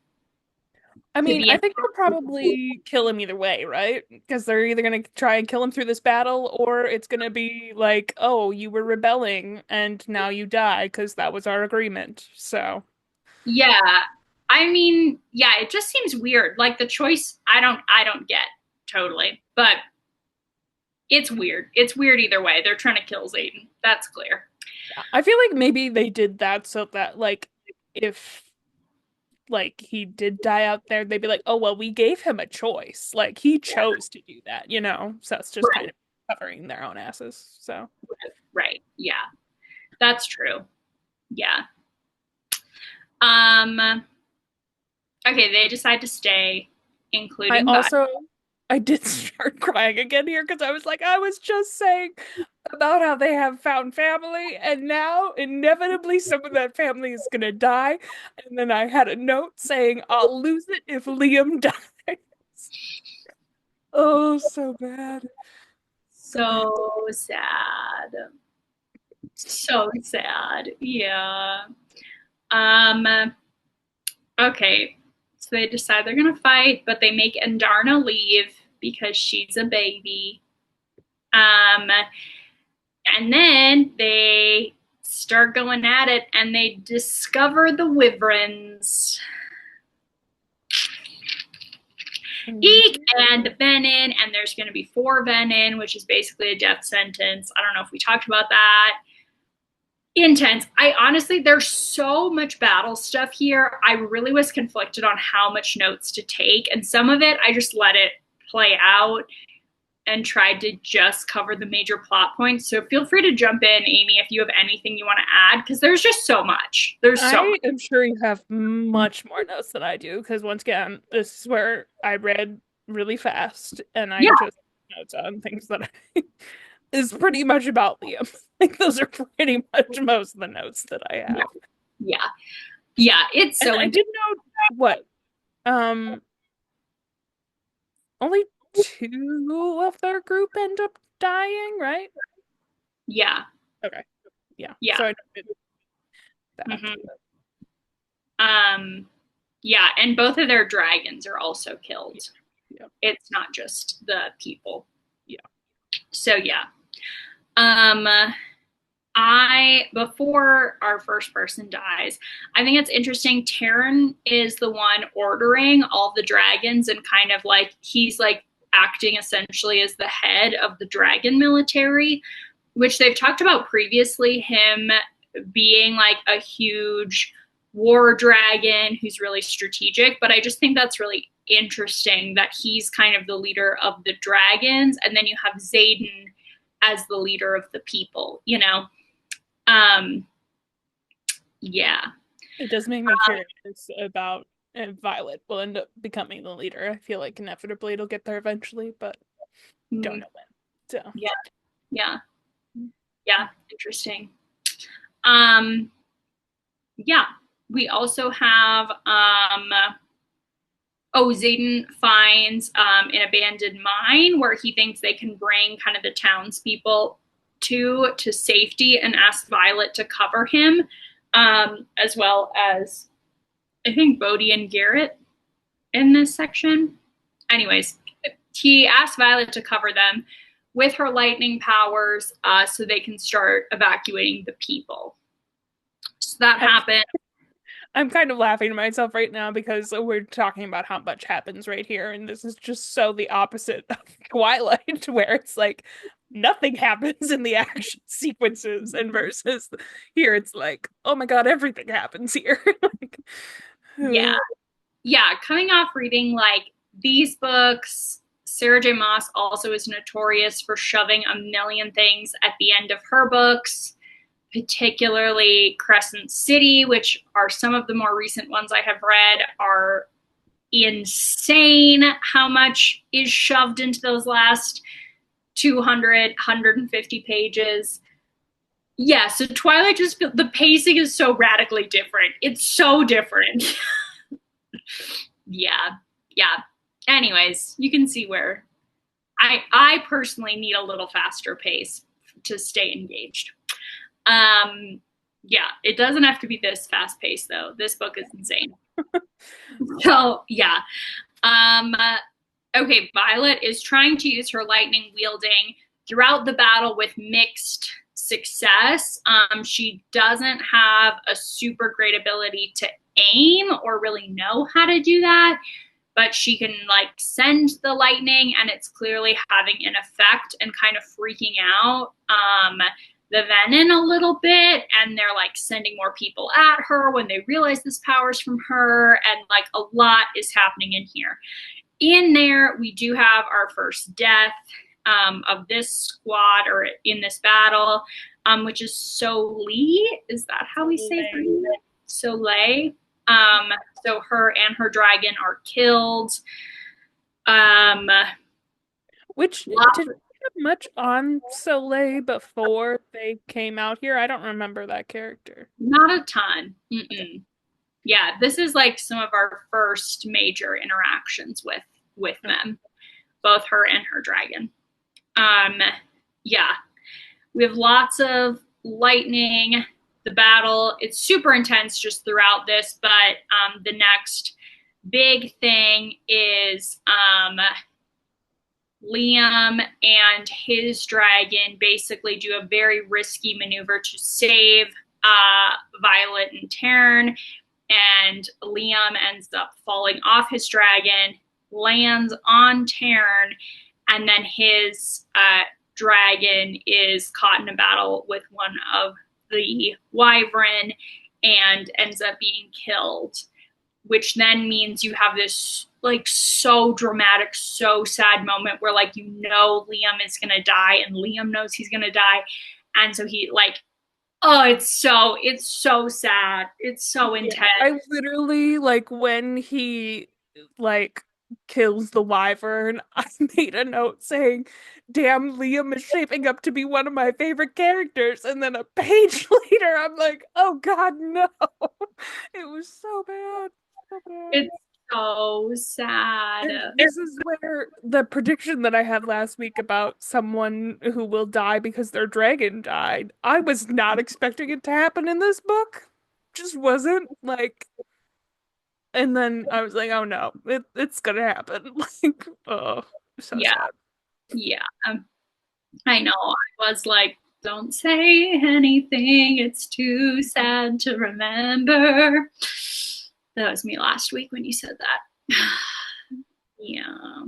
Um, okay. Unfortunately, the battle does not stop. Uh, and they keep fighting, and a venom ends up on the back of Tern. Right? Yeah. Okay, I great. don't know if anything else happens before that I'm. Yeah, okay. Oh, I did have of note that Liam talks about to Violet before he dies that she needs to take care of his sister at Parapet, which I assume is this upcoming year. So I Yeah, also had a note because I don't know, maybe it's completely insignificant, but back when they like interrupted everybody in the middle of the night and were like, "Oh, we're being invaded," but it turned out to be war games. It made some note about Liam like buttoning up his shirt or something, implying that he was with somebody, and I'm like, is that going to be significant in him dying? So I don't know. That was just a random note I had, but that was very possible that it's totally insignificant. But yeah, yeah. Uh, yeah, we do get Liam's sister is a character in the next book. She's a first year. yeah, So, yeah, we thank will you. get that. Um, yeah, so Violet ends up killing the venom by unbuckling herself from her saddle, much to Taryn and Xaden, and everyone's yelling at her not to do so. Surprise, surprise, she doesn't listen. She is able to kill the venom because the venom is pretty disoriented. Um, and then Violet is able to combine her two signet powers. What? This is such a cool moment. It's so, so cool. Ugh.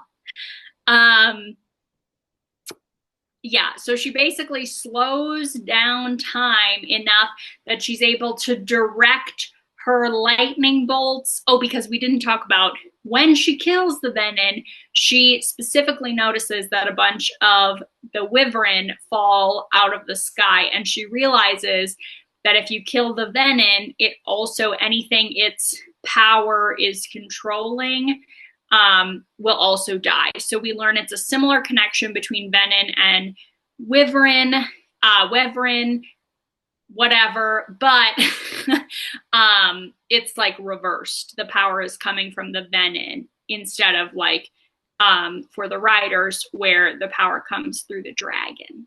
Mhm. So yeah, so then Violet combines the power to direct her lightning to kill the remaining venom.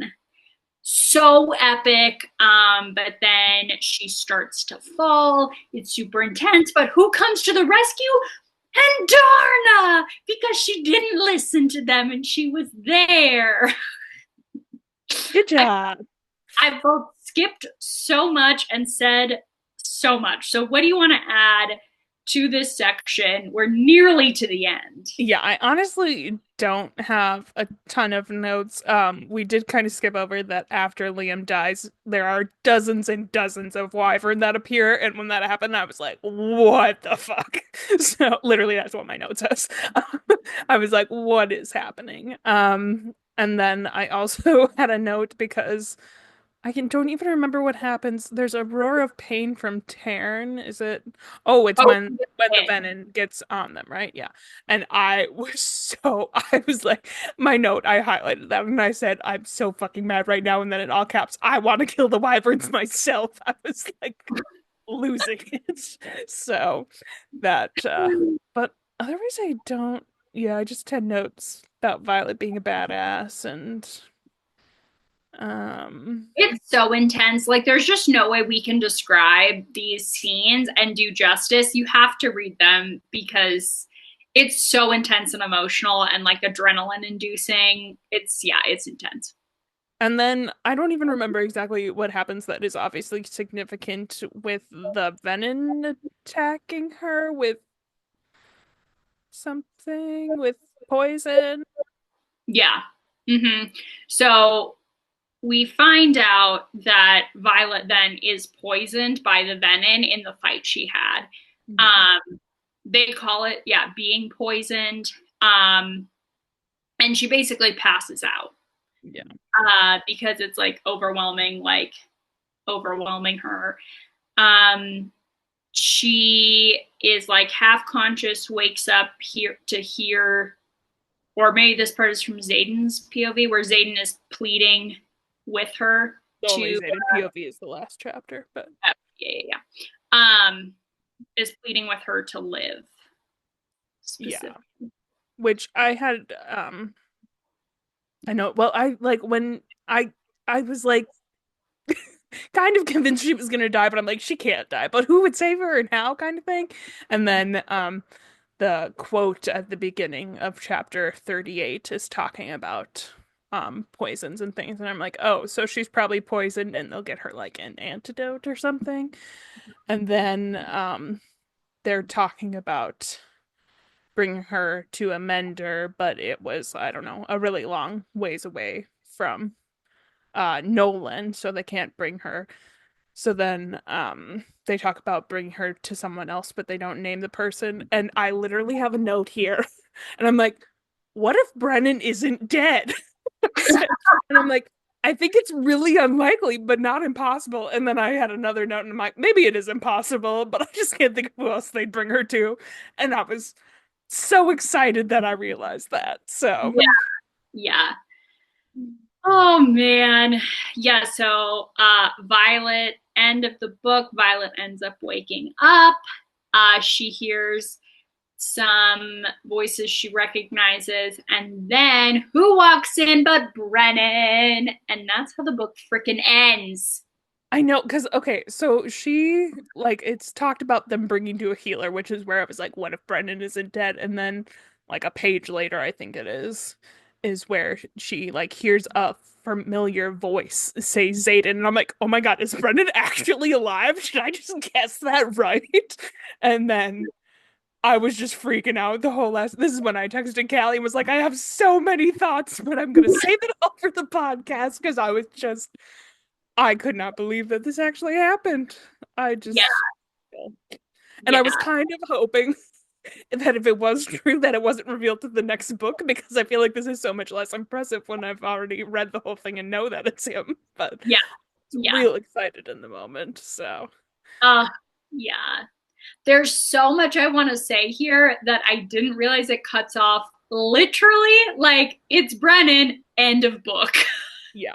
And then this is the fourth and last time I slammed my laptop shut, where it was where her and Zayden are like in a room talking, and it talks about that someone knocked on the door. I'm like, I bet it's Brennan. And then I flipped into like the next page, and it was still them talking, but I saw Brennan's name at the bottom, and I slammed my laptop shut. And I was like, I was right. Uh, So good. Oh, yeah. yeah. I was 100% shocked when I read it. I did not see Brennan coming. I think like the only reason I put it together is because like they were talking about Nolan and then they were talking about bringing her someone else and I'm like Brennan is the only other Mender we know about. It's possible they're bringing it to like someone else, but I'm like I don't know. I just Yeah. yeah. Hmm. Um and then let's see. I had some thoughts that I thought about after this. So I was questioning about and maybe we'll get answers on this, maybe we won't. I don't know. If Brennan is alive, does Taryn know that? I'm guessing he probably doesn't because it was Taryn's rider who tried to resurrect him, which I'm curious about what that whole story, what that actually looks like. So, Right. yeah, but Yeah. Hmm. Yeah. We're going to get into it next week. I think we'll get it in the first half, a lot of our info. But for sure, in the next 2 weeks, we'll get I hope into so. it. Yeah. I also have a note here because I like just like kind of put down the book and was like thinking about it or whatever. And then I took some notes afterwards. And I wrote a note saying that I finished the book probably like 15 plus minutes ago. And my palms were still hurting from clapping so hard because I knew Fred. So I was so excited. Yeah, I lost it, man.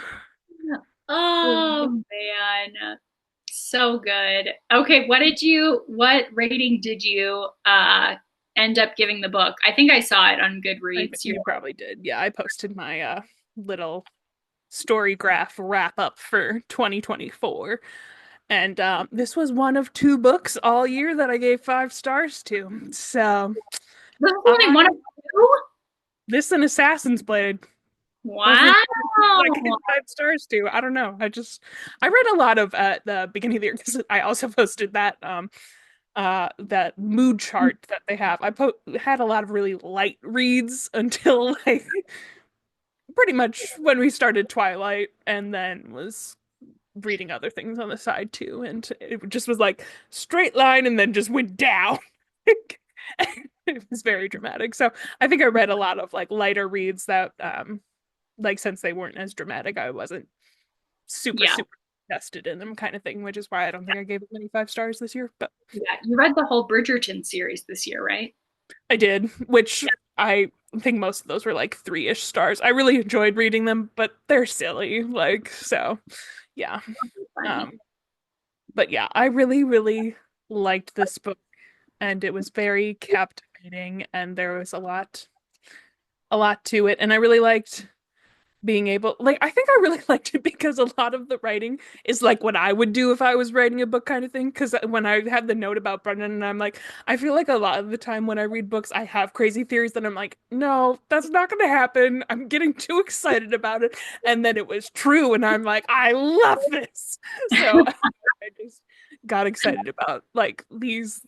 I feel like most of the time when I make predictions in books, I'm wildly wrong. So it was kind of fun to have some be right, but also there was a lot of surprise that I didn't see coming, and I really like the character being disabled. It's an interesting, like it's a different kind of main character. Yeah, Yeah, I really like it overall. So yeah, yeah. excited to read the next one and then the next one.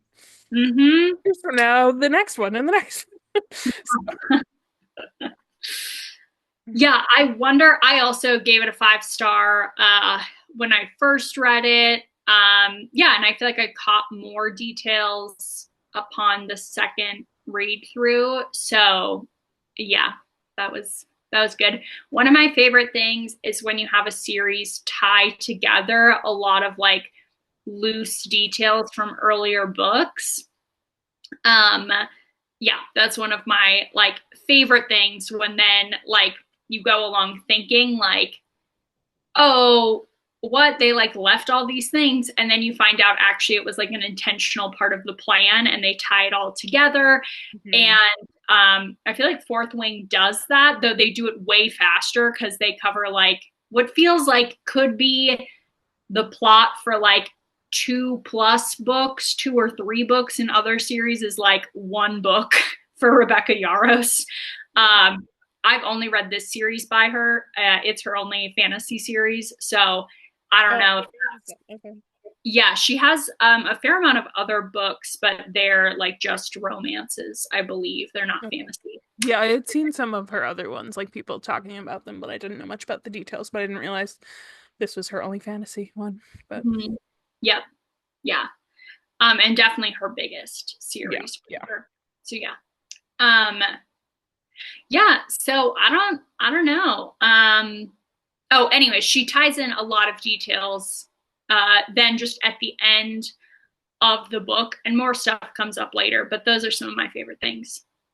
Yeah. And hearing you talk about your crazy theories makes me excited to read whatever you write someday, Amy. I want crazy I theories. know.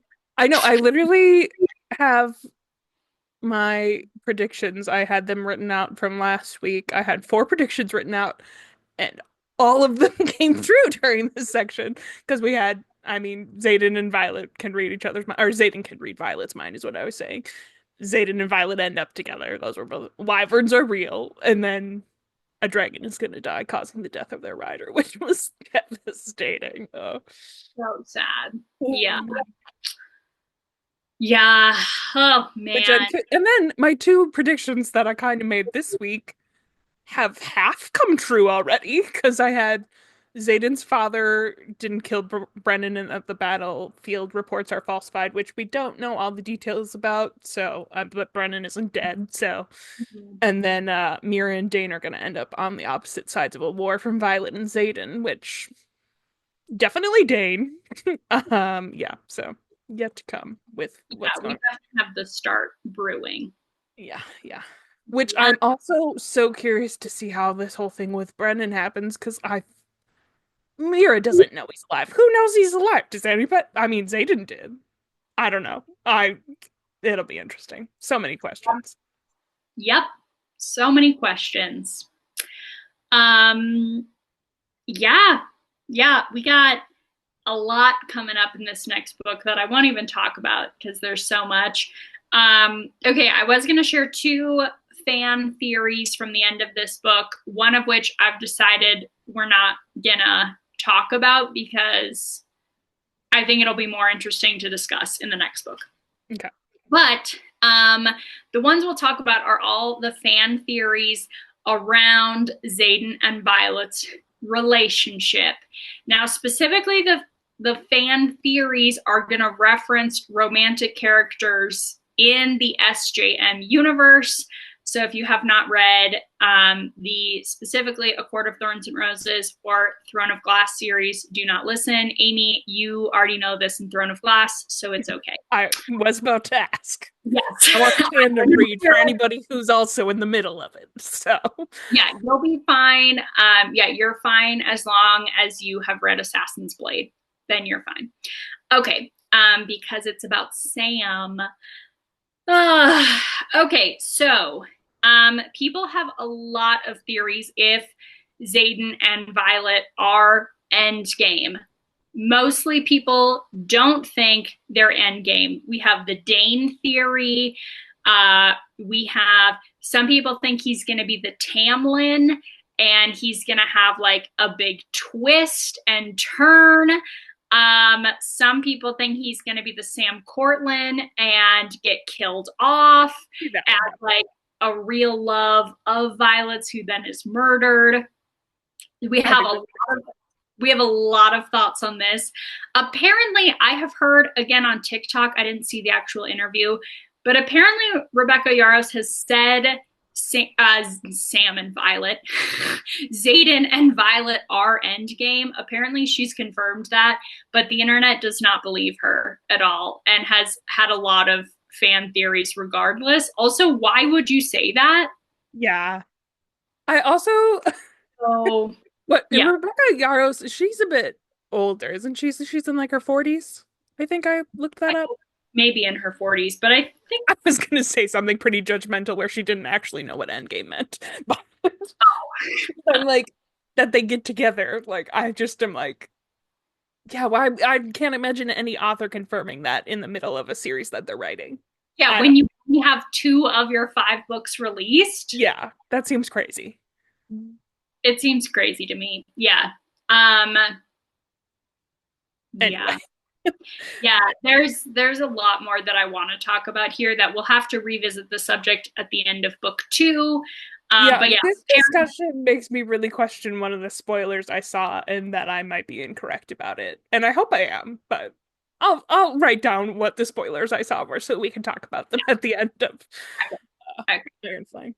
oh, I want to know so bad. I'm not saying anything right now. It's fine. It's fine. Yeah, so that's the big fan theories around Xaden. Yeah.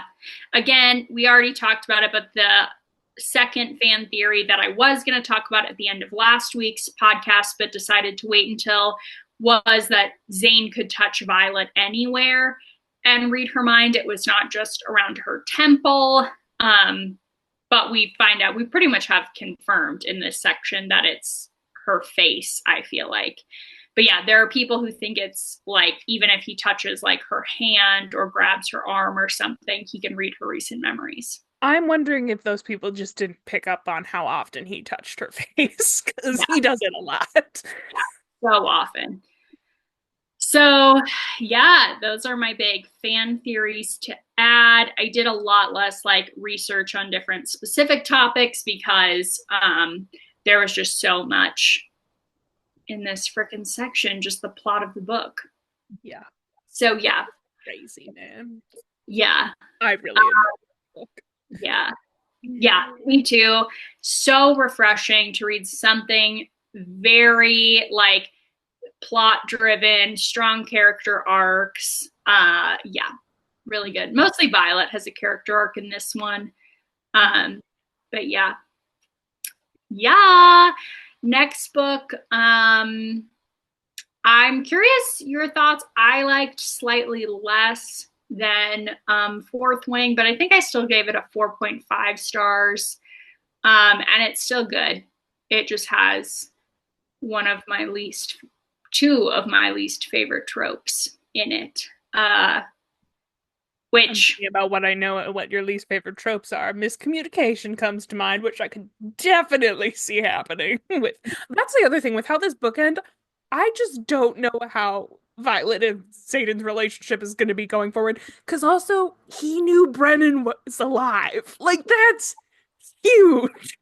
I don't know how that's all going to go. That'll be interesting, man. But yeah, yeah, but yeah, I'm trying to think of the other tropes you don't like. I'm going to think of it later today, I know, but. yeah. I won't say anymore. But yeah, it's not like a huge spoiler by any means. But yeah, the miscommunication trope is one of the two that I am referring to for my top two least Love favorite. Triangle's another one, but who knows if that will happen or not. But Callie has a bit of a smirk on her face. I think it's gonna happen now. Maybe But who might be. knows? There's lots of characters. We don't know between who, and we don't even know if it's gonna happen. Anyway. Yeah, lots coming up. Yeah, there's some more really big twists and shifts and very fast paced. I think it's going to be another one that you're like, oh, we got that answer, but way sooner than I thought we were. Like, I just can't even believe how much we have to cover before we're even at the end of book two. Like, I know. Yeah, so this one we're also going to do in two sections, which we're not going to change because we want to get them done before the new book comes out. But we should probably talk about what we want to do for the new book, which I have conflicted feelings about because it'd be nice to break it into smaller sections, but I know I'm gonna want to read fast. So we'll yeah, figure that out. But yeah, yeah. Yeah, it's really hard for me to say because I know I'm going to want to crush through that book, but also I don't know if we'll have more to say or less. I can't decide. It might be part one and part two like we did these two. It might not. yeah, yeah. We haven't decided. Also, maybe it'll depend when we actually see the real page count because it's not Yeah. released how long That's it is. a good point. We're just gonna be having to like text each other the day of figuring out what we want to do, how when we have to stop reading. Yeah. Um, I also don't know if you wanted to talk about earlier the morally gray character love interest we were kind of talking about. If you want to Yeah. talk, Yes. We can talk about this. Can we talk about this? we can also wait to talk about it. You had mentioned Yeah, it and said no, maybe. I know, but now I'm specifically thinking, how much do we know about Zayden's We can talk motive? more about it next week if you want. I'll make a note.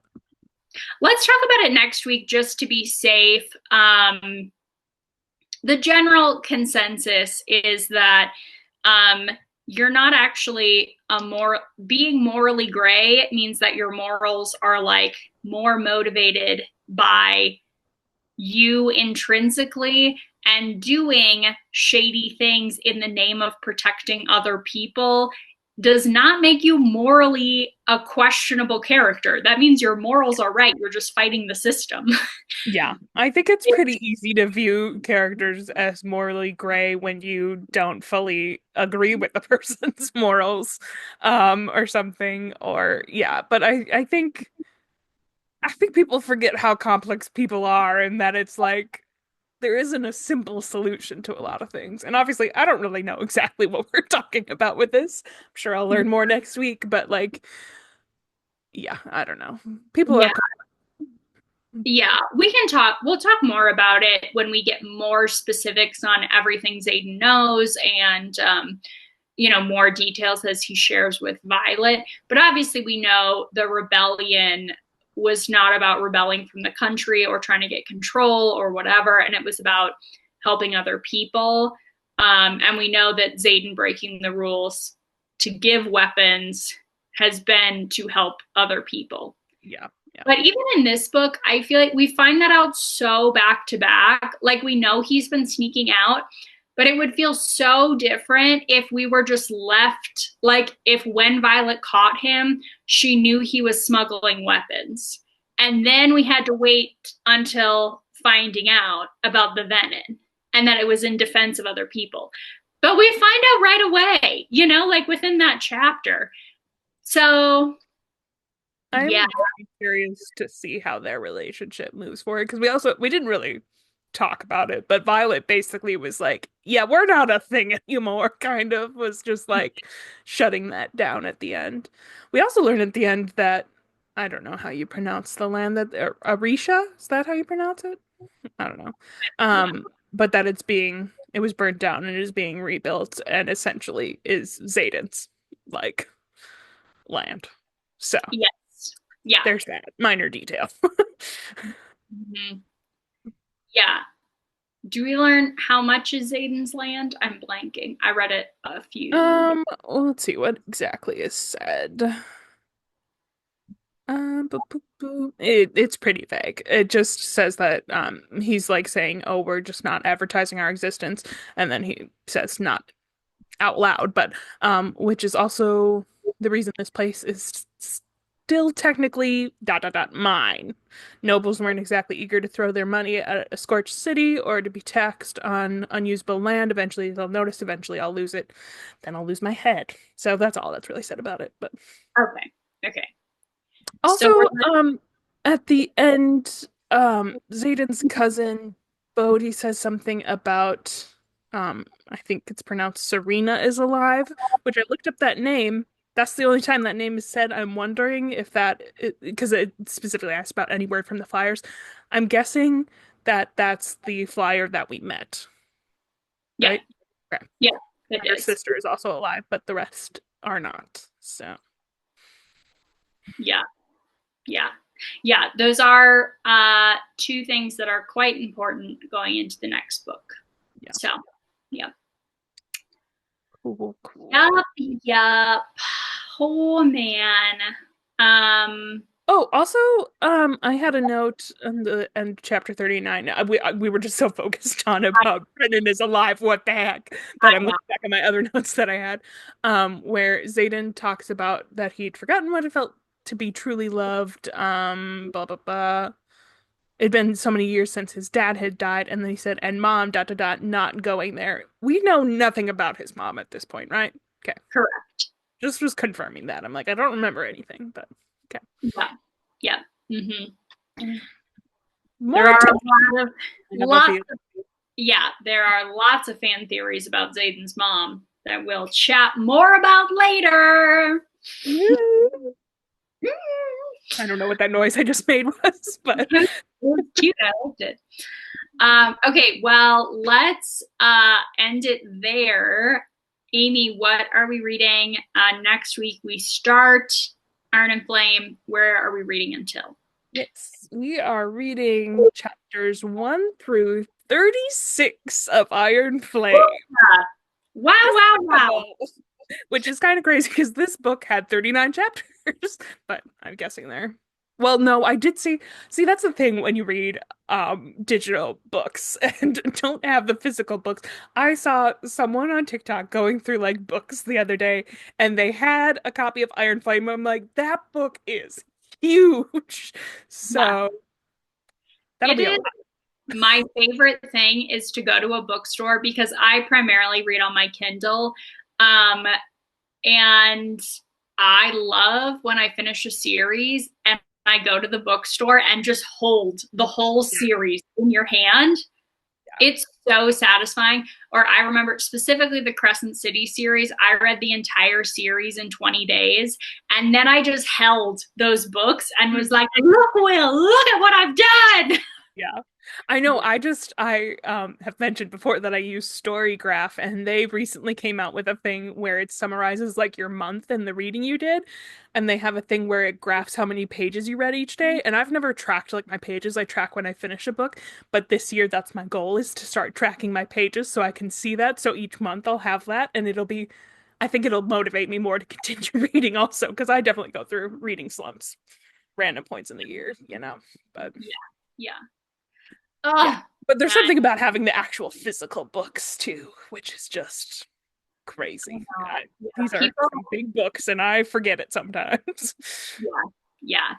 I do get people who are like, there, it's my trophies after I read them on my Kindle. Oh man. Yeah. All right. Well, we'll see you guys next week where we'll jump in more. So exciting. Yay. Thanks, Goodbye. everybody. Bye.